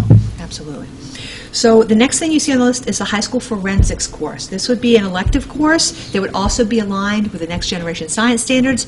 And Missy, I saw you kind of, this would be a really hot course for students. Students would absolutely love this course. The cost of this would be approximately $5,000. Just looking for that. Yeah, approximately $5,000 to have the materials for that course. So that is something that if we don't have this year, we will be asking for it again next year. The next thing is the halftime social worker at the high school. Currently, our social worker currently has a caseload of 50 students. That is an incredibly huge caseload. And what that translates into is putting out fires because it's just so many on his caseload. We also have high behavior needs in our school to work program. And the vision that Carrie has and that our social worker there also has is to be able to spend some more time with the kids in that program who have those needs, to work with them. But again, when you have 50 students on your caseload, you can, it's a ton. It's pretty much unheard of. So that's why that is on this list. And another important piece of information is that half of all the students who do not finish high school are special needs students. And a large number of those students are in this school to work program. And this is a program that we would like to have the social worker be able to support, the students in this program support. Okay. All right. Next would be the halftime special ed teacher at PCS. Right now, 2 of the current special ed teachers' caseloads are 23 to 24 students each. Generally, for teachers who are also teaching, caseloads are around 17 to 18. That makes it pretty manageable. So they're teaching and also have that many students. So they're a bit high, both of them.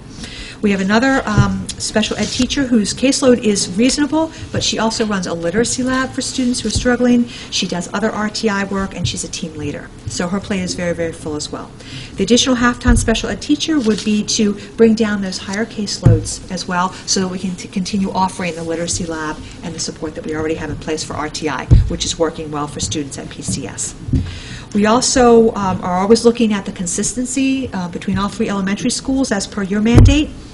And so we want to make sure that we've got, Elm Street School has 3 teachers, MCS is 2.5, and this includes a self-contained class in each school. And PCS, of course, is about twice the size of both of those smaller schools. So that half time would be very wonderful. Then we move on to a halftime custodian. We used to have an additional custodian who worked at PCS 4 years ago, and we requested it last year, and again, it did not make the list. But what ends up happening is that about 4 hours during the day are spent on lunchtime setup and takedown and cleanup. And so what happens is you have one of your people 4 hours of his day doing that work. And that's a maintenance person. So that's 4 hours of maintenance work that he is unable to do. So the halftime custodian we were hoping for would be able to help with the cleaning and help do that 4 hours of setup every single day, which would give the maintenance person back those 4 hours a day to be doing the maintenance work that needs to be done. We have a van that's getting old, and it needs a $2,000 repair. Because it's old, we anticipate it's going to need more repairs. Steve, you listening? And and what happens is to buy a new van would cost us about $4,500 a year for 5 years. What we're worried about at this point is a costly repair already, and there could be more on the way this year and more on the way next year. And that's why we had the van on there. So it's trying to figure out the cost that you're paying for repairs in an older vehicle with high mileage versus buying a new one and not having those costs. So a lot of times you can see a trade-off. What do we use the van for? We will transport students with the van. That doesn't qualify under bus subsidy? No. Sorry. Girls don't smile enough when you go to Augusta. I'm going to keep that in mind next time. Okay. And then Why do you think we got 4 buses this year? That's right. So the last thing on our priority list that is not shown in this current, the budget that we're presenting tonight, is some miscellaneous staff computers. So these are things for our principals, admin assistants. Their computers, some of their computers are getting pretty antiquated at this point, and of course they're doing all kinds of very important work for our principals and things school-wide. So the money was in there to buy them some upgraded computers, some upgraded desktop computers. And I think that was it. So, Jack has. Jack. Kim, just Yes. briefly, Yes. regarding the halftime special ed teacher at PCS, does that cause us any issues of being out of compliance and then having the state come and talk to us about that? Out of compliance with EPS? Out of compliance with... meeting IEP. With, Oh. no, with, as far as maintaining equity amongst our schools, because we've had an issue before in the past Right. where we had to watch that, so we were compliant Right, with the title. with the equity. Title I. Yeah. So no, every year you have to do a comparability report, and we're in compliance right now with the numbers that we have. We do have to watch when we're adding positions in to Minot Consolidated School, because they're the ones that have the lower student teacher ratio that we always have to be careful of, and we are adding a half, the budget goes through, if we add that halftime guidance, it could impact comparability a little bit, but I don't think one half position will put us over. I won't know until it depends on your student enrollment and a bunch of other things as well, but I don't think we'll be out of compliance. So what you've seen, Oh, no, is it my turn? I'm getting ready to pay attention. Okay, good. So, as you can see from what Kim has shared, the Budget Committee went through quite a process to try to narrow down what was essential and what they felt like the communities could afford. And so there's a couple, the next sheet, if you'll turn actually your sheet over, I have a little bit about the budget impact or implications with this. And one of the things I want to remind you is, this happened when we were working with the Budget Committee, I would hear reports out in town, I hear the budget's going up $1 million, and then I got a call that somebody had heard it was going up $2 million. And of course, if you're people get worried about these things, but if you're just looking at what the additions are, they total up quite a bit, but we also have increased revenue, so the impact of the increases is not quite as severe as what you see in the initial number. So the total increase in our budget is $696,889. That's a 3.49% increase. The total increase for the towns is $542,000, but because some of our other warrant articles have gone down, the actual increase is less than that. We will have an additional $30,000 in CIP that we have to consider, but we have $95,000 less in the feasibility study. We're not putting any money into that line.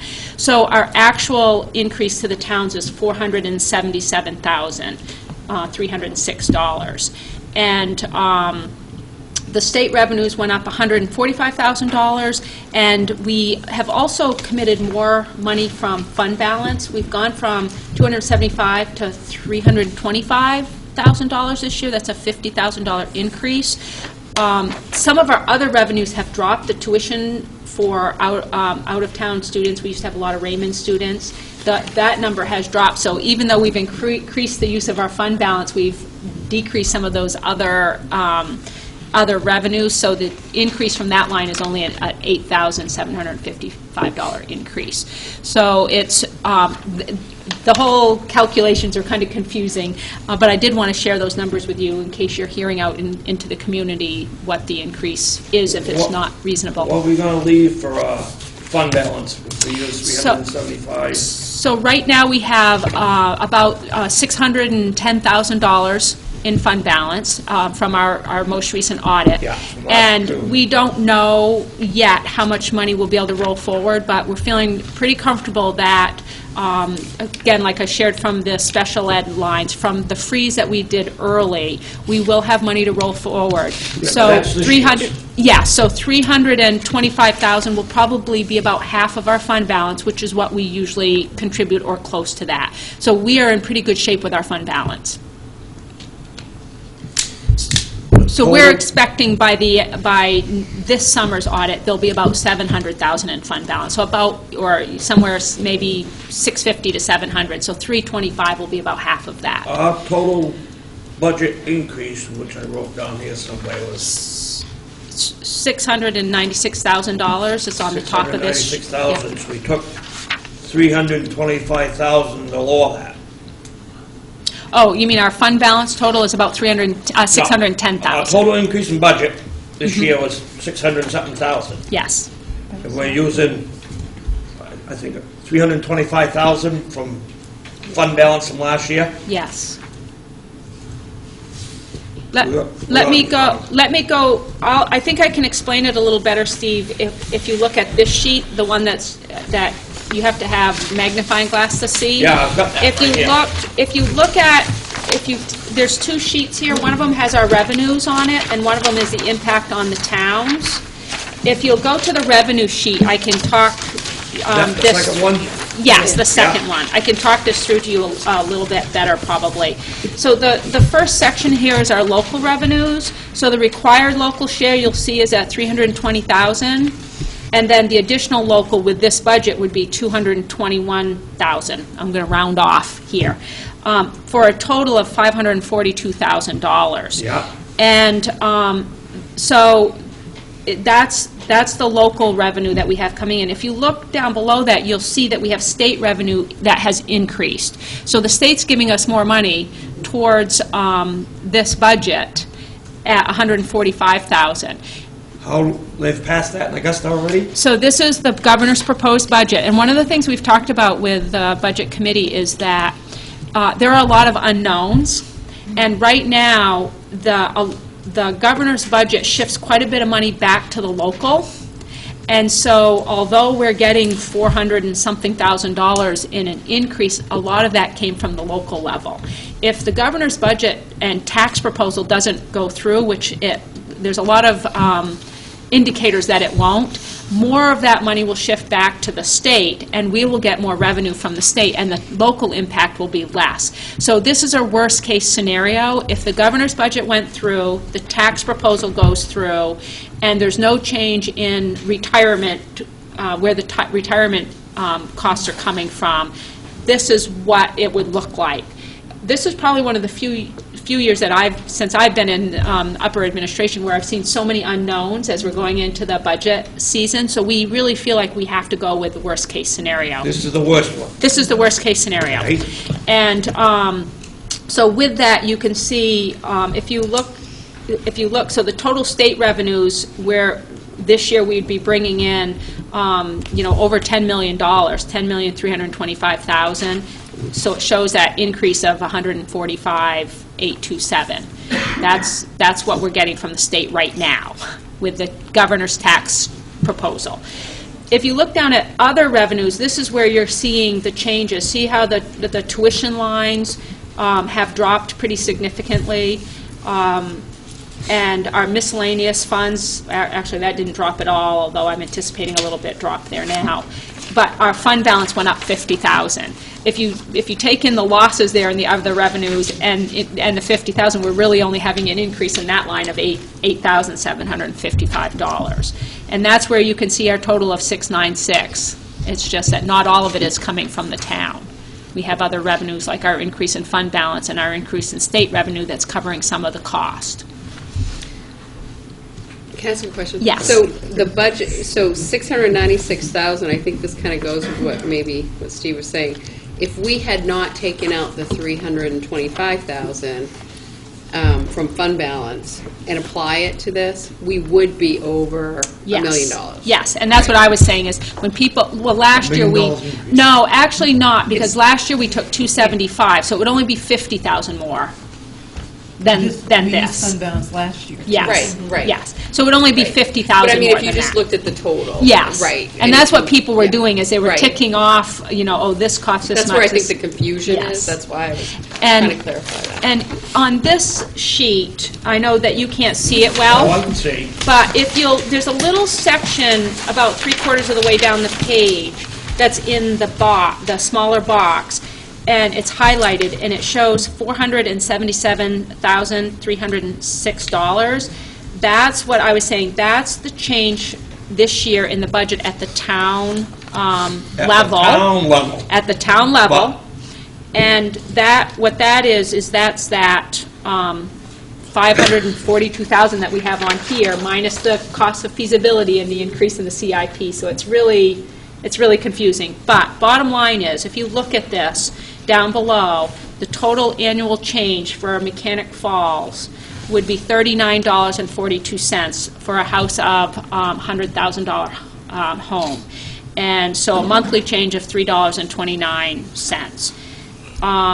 For Minot, it's $46.56 for a $100,000 home, or $388 a month. And then Poland, it's $44.33 at $369. And one of the conversations we had is we had one person say, "Oh, Minot always has the biggest increase." And we said, "No, last year they actually had the smallest increase. It was like $1. Trying to remember, it was maybe $1.50 or something like that." And every year, it kind of, if one goes up a little bit, the next year, that's the one that's down. And it does, when we looked out over 5 or 6 years last year, it showed that the increases were pretty even over time. But, yeah, so this is our worst-case scenario with all of the number 1 priority items in here, but not Tier 2 and Tier 3, because the feedback we got from some of our town, Bernice was one of them, and Bonnie and Leo Furland, was that we started with, would you support like a $50 on a $100,000 tax increase? And the Budget Committee overall said yes, but we also had, Bernice said, well, maybe less than that would be good, and I think Bonnie Payette was around $25 per household. So the consensus of the group, the will of the group was that we're going to try to keep it to $50 per $100,000 household. And you can see we're below that. And we are hoping for more revenue. That would mean we might be able to get a foreign language or some of those others and bring down taxes even further like we did last year, but we just don't know that yet. Did you mention the teachers? Can you go through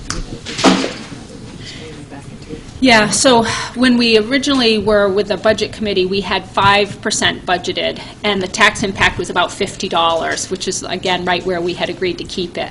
But when we found out that we were at 2.43%, we put the $60,000 back in to lower the tax impact. And, that, again, really trying to make that a priority so that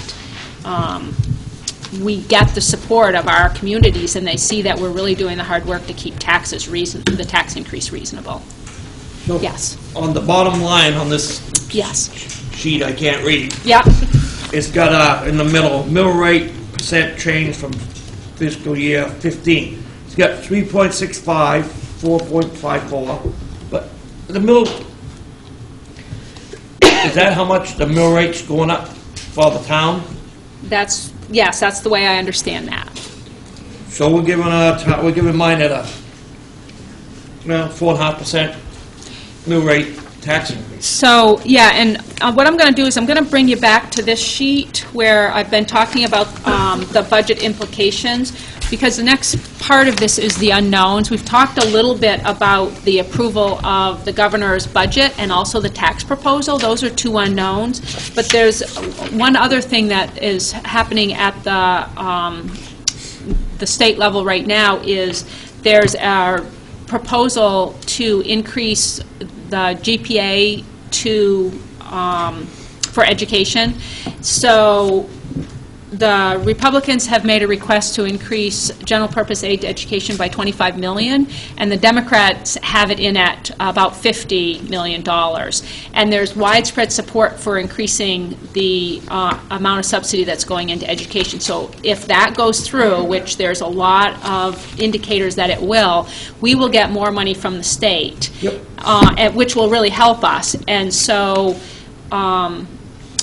we're waiting on that, along with if the tax proposal changes, we not only would get more subsidy, but more of the expense that's now been shifted to the town would go back to state, so it would be a double positive. But if we get the money, that doesn't mean we have to spend it on our big wish list. Absolutely. We've got to, I must speak for taxpayers now, we've got to help them.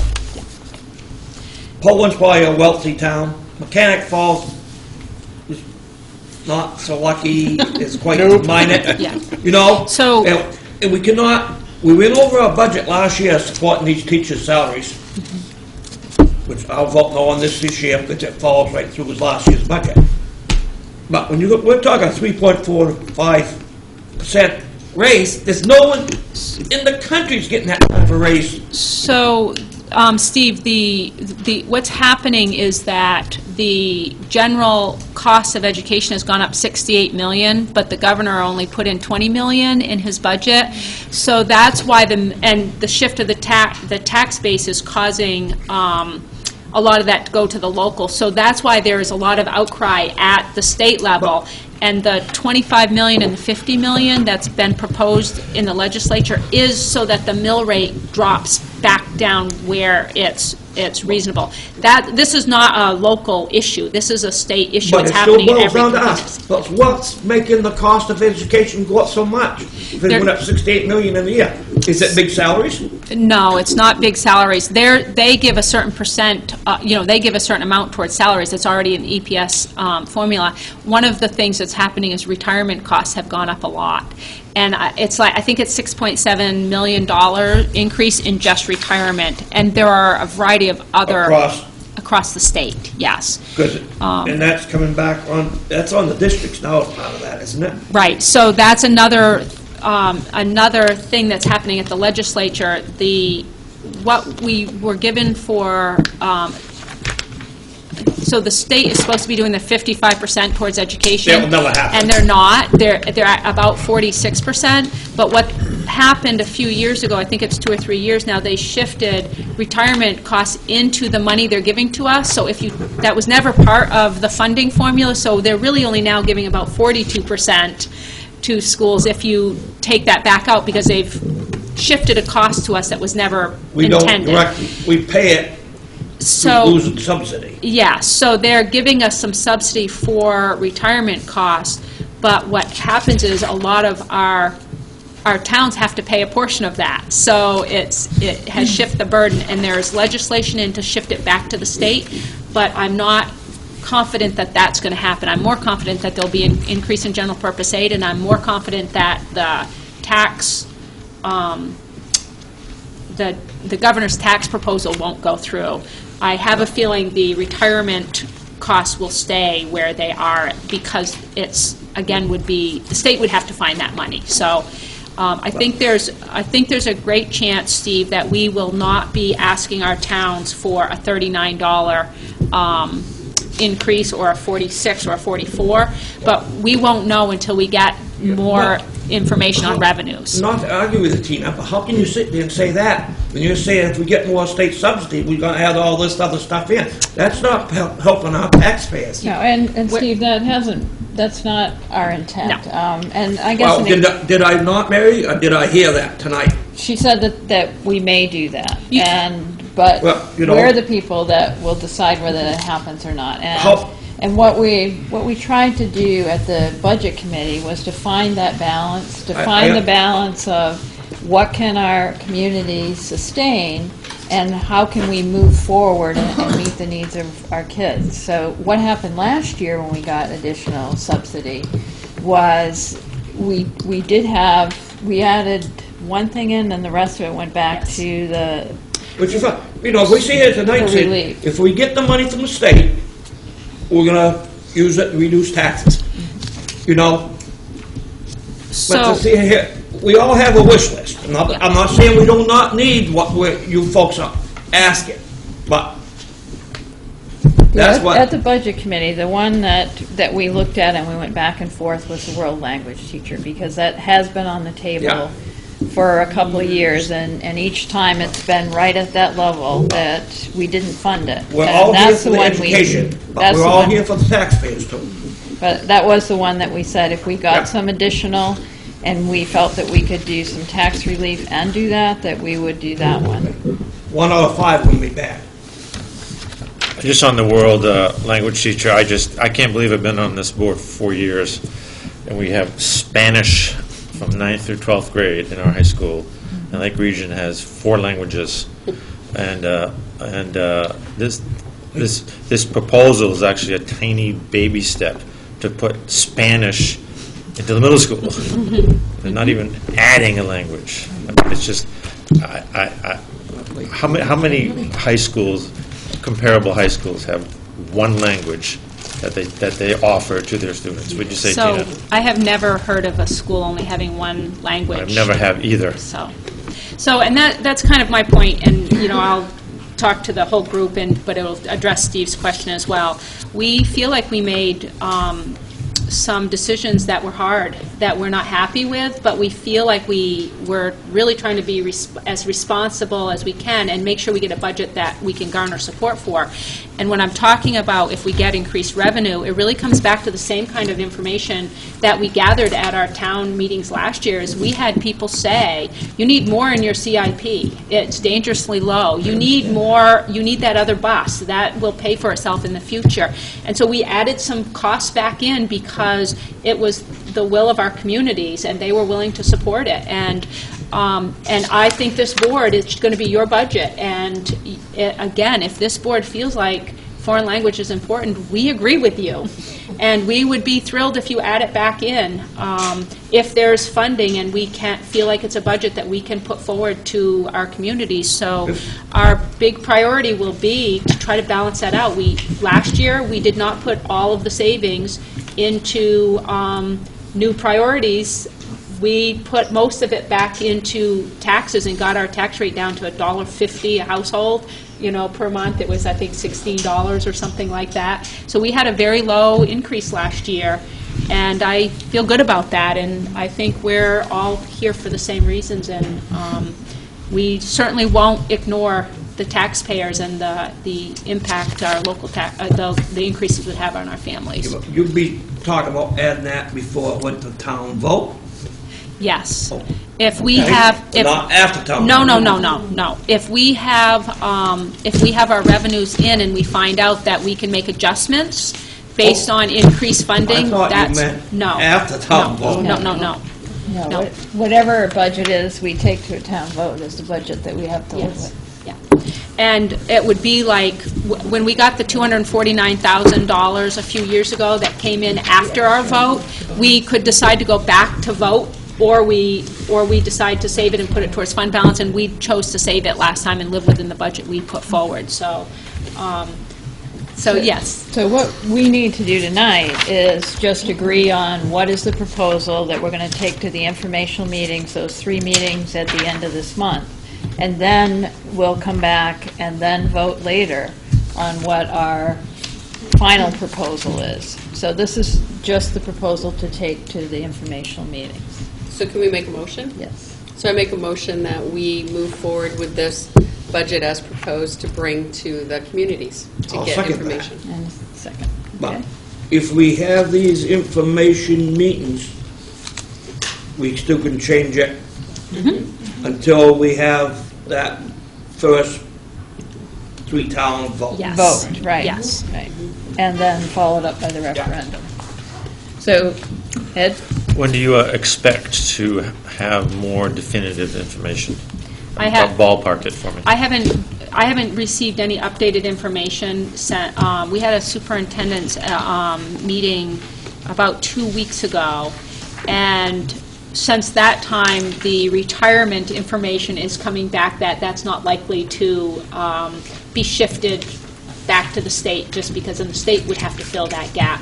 I have not heard a projection of when the $25 million or the $50 million in general purpose aid is going to be discussed, but I believe it's in workshop or whatever they call that, where they're having their meetings either this week or next week. I But think. either one of those proposal or a compromise proposal is good for us. Exactly. Yes. Either one of those is going to bring more money into education. They'll put it through the EPS formula, and every school will get their portion back. It's not a political statement, but the governor's proposal is the one that's bad for us. Yes. But- Yes, for but 2 the- reasons. But the Republicans in the legislature are proposing $25 million. Yes. And Democrats in the legislature are saying 50. Yes. And they're probably negotiating. Yes. And both of those are because the mill rate is at a level that's unprecedented, and that's worrying both sides of the aisle. So there is real effort to get the mill rate back down to, the 50 million puts it right back to where it was last year. And the 25 is, of course, going to take us somewhere in between, but that is the goal of both sides of the aisle, is to. So I feel pretty confident that we are going to get additional revenue. We just don't know how much yet. Thank you. So we have a proposal, which was to support the proposal from the Budget Committee, and we've had a second, so all those in favor? Anyone opposed? That is unanimous. So we can move forward into our A-team reports. Does anybody have any questions on those or comments? Good question, Mary. Scott has It one. seemed that all three of the elementary schools had some issues from winter damage. I'm just wondering if any of them are significant, or they're just kind of to be expected winter stuff. Well, actually, I don't know, does that go into some of that FEMA stuff? Talk about that now. Yeah, we have put together a request with the state for some FEMA money, which will help cover the cost of the expense we had during the state of emergency. And so we have gone to the meeting, we've submitted our costs, and are hopeful that we'll get something back. And if the use of our equipment and the things that, the sand and the cost for snow removal, that kind of thing, all comes through, it'll be a pretty good amount that we could get returned to us. So that's what we're hoping for. But particularly about the damage to the structures, is there anything that is? Can you remind me which one? All Which three of them. report are you looking I think at? Elm Street said they had roof. Yeah, that's not going to... Minot had vinyl siding, and Poland had damage from the snow. Yeah, none of those costs are going to be able to be recovered based on the FEMA money because they were multiple storms and at different times. So there was like a buildup of snow on the roof that caused backup of, ice or something. I can't remember exactly what Gary said. So we weren't able to submit that because it was multiple storms that caused that. We can only submit the cost for the one storm during the state of emergency. But any costs we get back for, snow removal and that kind of stuff will help cover the cost of some of those other repairs that we have, or because we did this, we had some snow removal costs that was contracted out, but a lot of it was our own equipment that we have right on site. So I guess, and maybe you don't know, the question is, was any of the damage significant? Do you remember any of the costs, Kim? Most of them, there possibly might be some costs, not for the structure, but for like the snow bucket moving. No, he's talking about how significant. Remember the kitchen? Yeah. Remember the kitchen venue at the high school? That was only like $500,000, but sorry about that. My mind is on the budget still. That was only cost about $500. We had a problem with a compressor that goes from the freezers on the roof here, and I don't believe the damage at the roof at Elm Street, I think, was a couple $1,000s. So it wasn't cheap, but there weren't like $15,000 worth of damage. They were smaller numbers. And I would be glad to have Gary report out on that damage. No, I just next didn't. time. That was my question. Was it something Yes. like the whole roof was needed? No. Any other questions about reports? On the Minot one, for the north of Nashville coming to Minot, the date has actually changed until to the 27th and 28th, with the evening performance of the 28th. Spread the word. Spread the word. Okay. All right, moving on to reports. Libby, a report of our student representative. Thank you for supporting the Unified team. That's great. So right now, we're working on putting together Teacher Appreciation Week, which is coming up sometime in May. Not sure the exact date, but we get out thank you cards to every single staff member, and we do goodie bags, and we play their favorite song over the intercom in between classes. So. Cool. Thank you. And our subcommittee reports, educational policy. Jack? So you can see in the packet that was left by Lauren, we have school board norms that are in there. We had a discussion after reviewing policy BCA and the MSBA handbook about kind of creating a little bit of a job description for members. Maybe something that'll be attached to policy BE, which is about school board meetings. We also look at policy BBBDA, which needs some minor updating because We're all serving on subcommittees and doing that work, so that needs to be included in there. We also had a discussion about policy BE, which is regarding attendance, and that we'll be looking at possibly other schools, other attendance policies. We really haven't been following the current one. There's really a comfort level regarding the one that we have on file, so we're looking at tweaking, changing that, improving it. And we discussed doing the community survey, which is going to be going out. The window of time will be for April 27th to May 1st. What we're also really looking at, and maybe solicit some ideas from folks, is on how to connect with student government. Part of what we have in the strategic proposal is communication with students, and we've not done really well with that. So we're looking for ideas in that way. So that's an area that you could be a lot of help to us, Libby, is that we really want to find a way so that there's some way for students to communicate needs to us and for us to communicate the direction that we're headed. So maybe you could give that some thought. Good, thanks. And we didn't have a facility and transportation meeting, so Mariella, you want to report out on personnel and finance? I think most of it was covered in the budget discussion. The other thing that Tina discussed is shifting some of the title funds. Now I can't remember what it was. Something was about technology. Yeah, it was a data manager position. Yes, data manager. Right. So that was the main thing. We did discuss the application to see if we could get some FEMA money back to cover some of the cost incurred with all the snow removal and snow damage. And that Tina is working on the work agreements for all of those folks who are not included in the contracts that we have. Bus drivers, central office, and so on. Okay, thanks. Any questions on those committee reports? Okay, report of school board chair.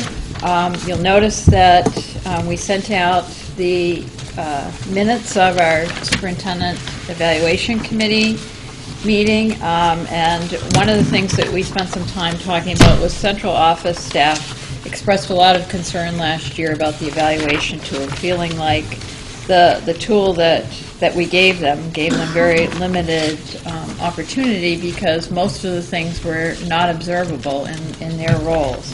So we've chosen another survey that we're going to send out to them, and then we'll align it to the other tool that we're using. Also, last year, some board members didn't complete the evaluation form, and we thought it really is essential that we have all board members do that, since that's part of our role as members. But we wanted to offer you more options to do that. So we have attached the evaluation tool, and if you would rather do it on paper, feel free to do it on paper and send it to Jack, and I've included in this note what his address is. And if you're going to do it on paper, if you could do it before we send it out electronically.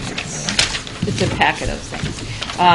We're going to send it out electronically, and Jack's going to talk a little bit about that, from May 4th through May 13th, which is the week after the staff survey, community survey. But if you'd rather do it on paper, you can do that and just send it to Jack, and we'll compile that. Jack has some concern about the electronic tool using our current email. So I don't know if you want to talk about that. I'm going to be talking with Scott Tyner after the meeting.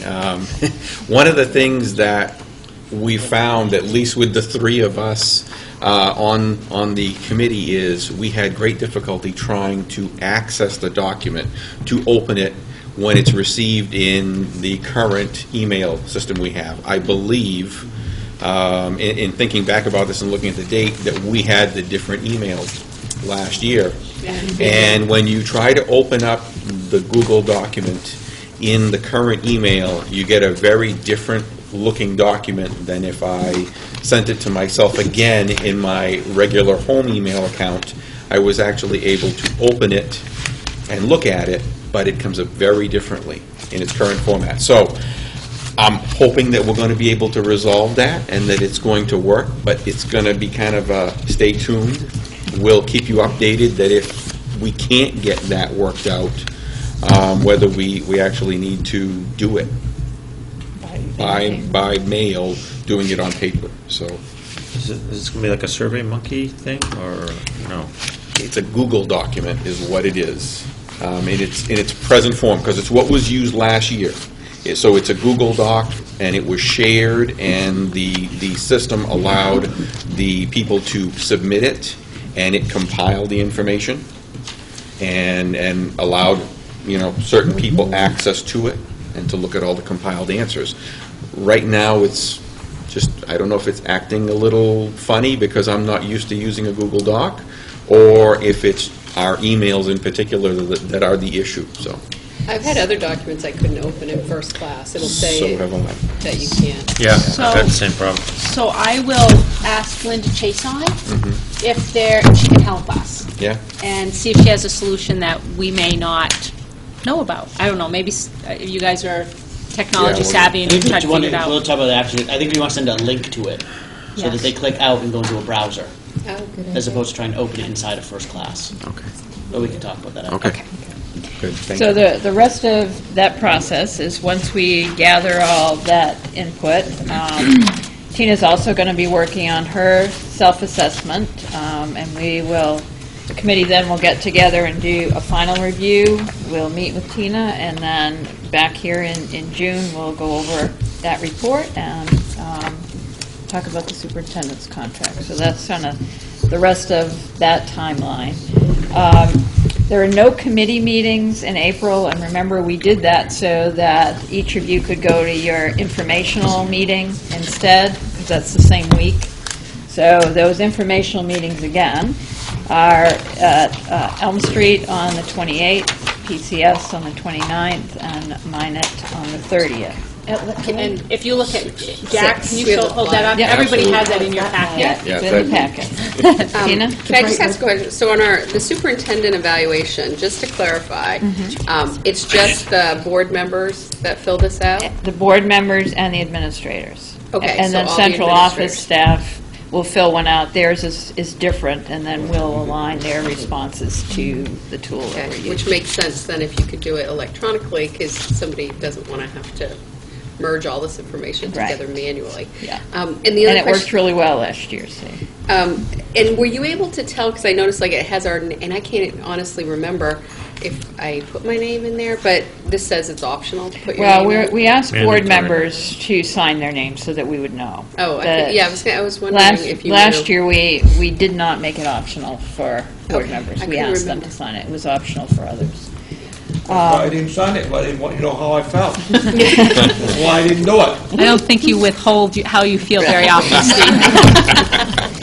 So the other thing is With the parents. board seats, and Melanie Harvey and Scott Sawyer were reelected. There is still one open seat in Poland. There were some write-ins, but the selectmen will decide who is going to be appointed from Poland. So we've like got like 10 members here tonight. I don't know. you see. Well, We only have 2 Poland people. The new person from Minot has not. Well, all 5 of us are here. Yeah, Minot. correct. But there is a new person that will start next year. And Scott Sawyer is out tonight, Melanie Harvey is out, Aaron Ouellette is out. And we're down one in Poland, so. Okay. But we won't vote on something special tonight. Us minor people might be able to kick your butt.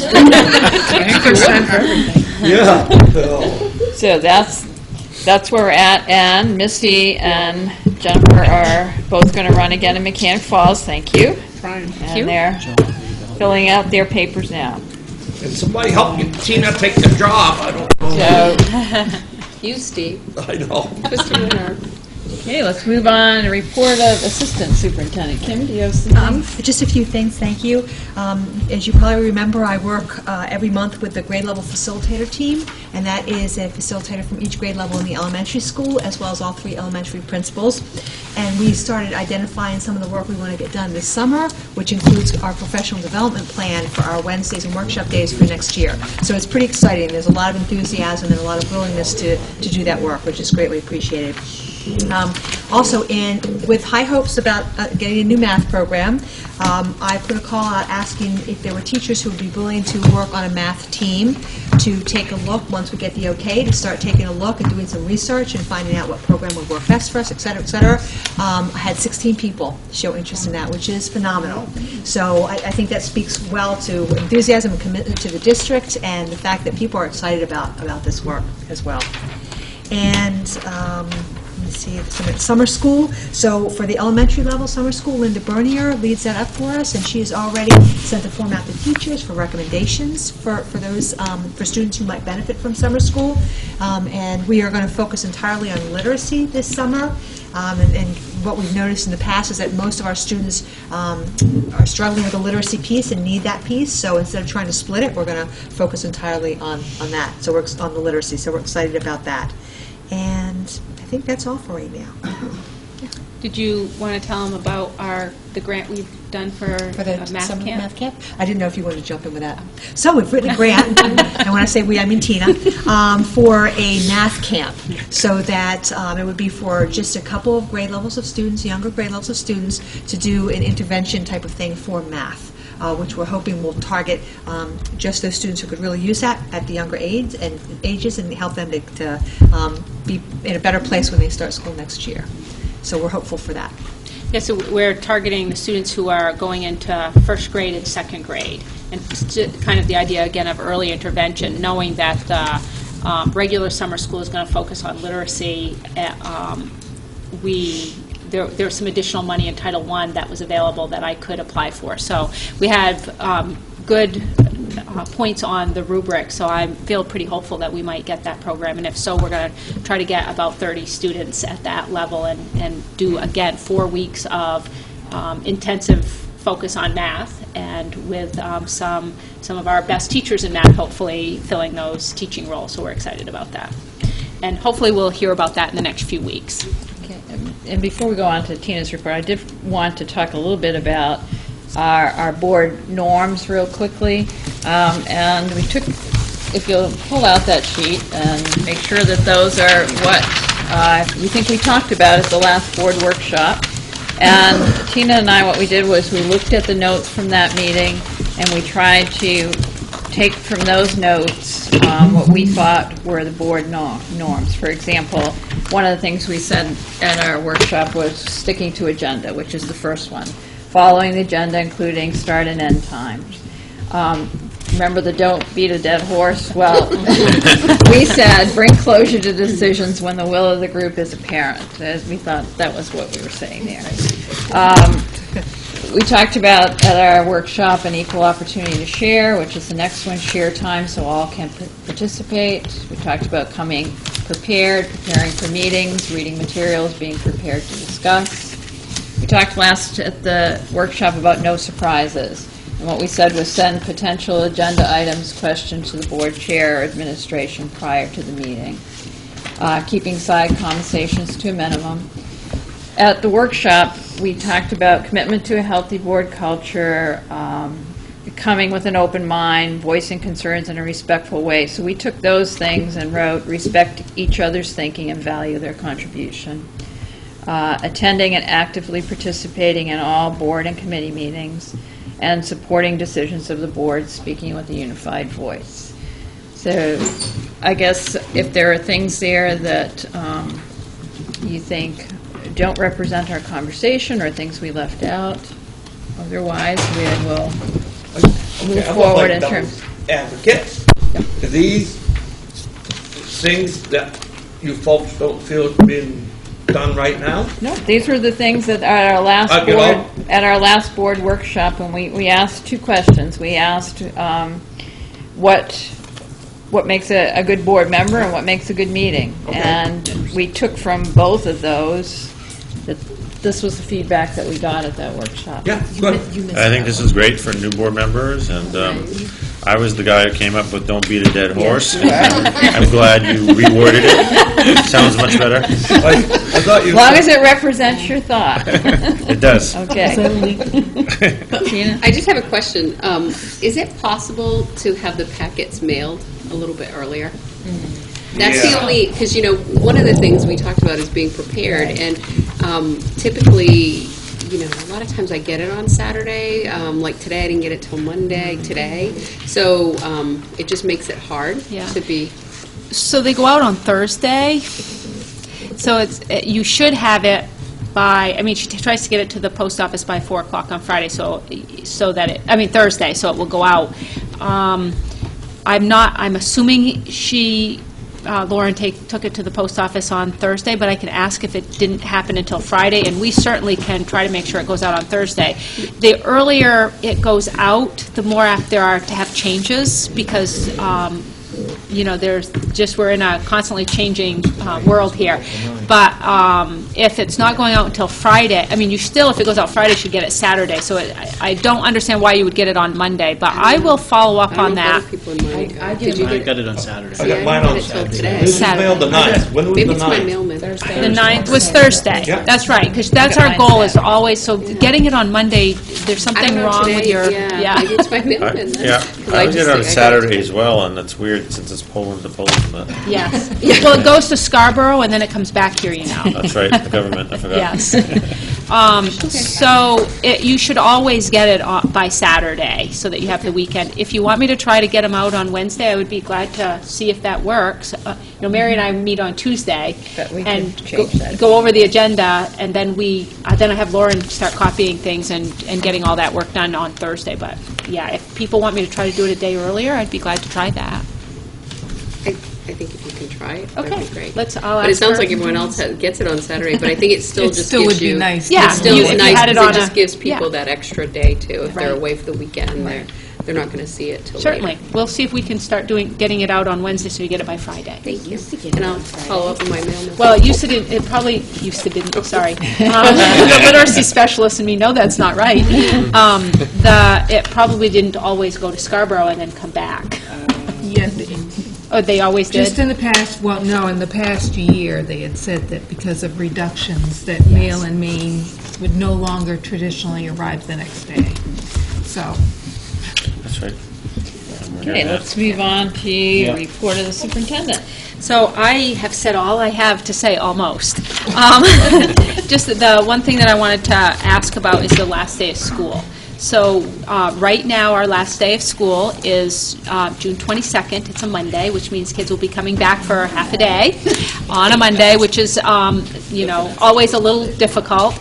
And I have been, I know that some conversation has happened with the governor or the Department of Ed about waivers for the day that we had the state of emergency.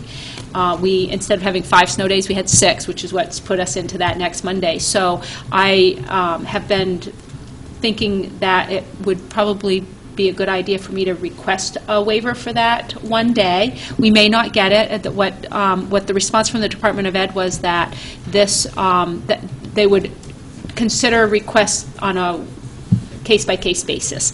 And if I have approval of the board to do that, I would send a letter and request, Julie's made a motion. Does anybody have a second? I so moved it. All right. Okay. I want to torture All my those kid. in favor?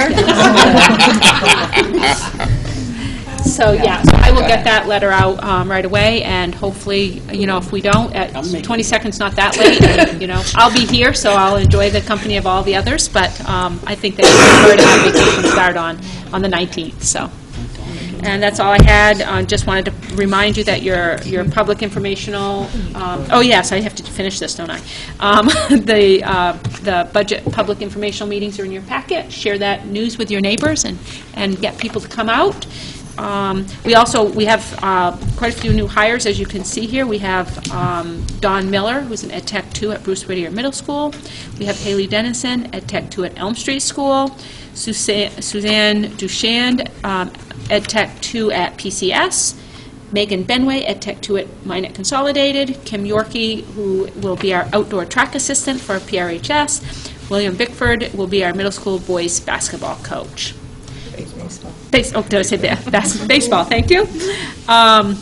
And we also have some resignations. We have Carol Eustache, who's a teacher at Bruce Whittier Middle School, who is resigning, and for the thousands of people who are watching, she has asked that we keep that as quiet as we can because they would like the kids not to know right away. But, they were hoping to have a little bit of time. But so if you have a child at the middle school, see if you cannot share that information, but it'll probably get out. And I would just like to say that Carol is an outstanding, well-respected teacher who makes strong connections with students and families, and she will certainly be missed. I had the privilege of working with her at Elm Street, and she will be missed. So, and I think we do need to vote on that because it's a teacher resignation, don't we? Okay. I don't know that. So do we have a motion to accept her resignation? So moved. Second? Annette? All those in favor? Well, With regret? With regret. Yes, with regret, regret. yes. Okay. So we have Judy Miller, who has resigned as, in the food service department. Rhonda Radcliffe, who's an EdTech at Minot Consolidated School. Belinda Ouellette, who is currently our database manager. And Marshall Francis, bus driver, have all resigned. Okay, and we are just at 9 o'clock, and we have an executive session, so we really should decide whether we want to proceed, because that's our policy at 9 o'clock. So, do I have a motion? Make a motion that we go beyond our 9 o'clock time to attend to our executive session discussions. Second. And second from you Jack. say to go beyond the time? All those in favor? Anyone opposed? I don't want to come back. Okay, so, I know, I don't want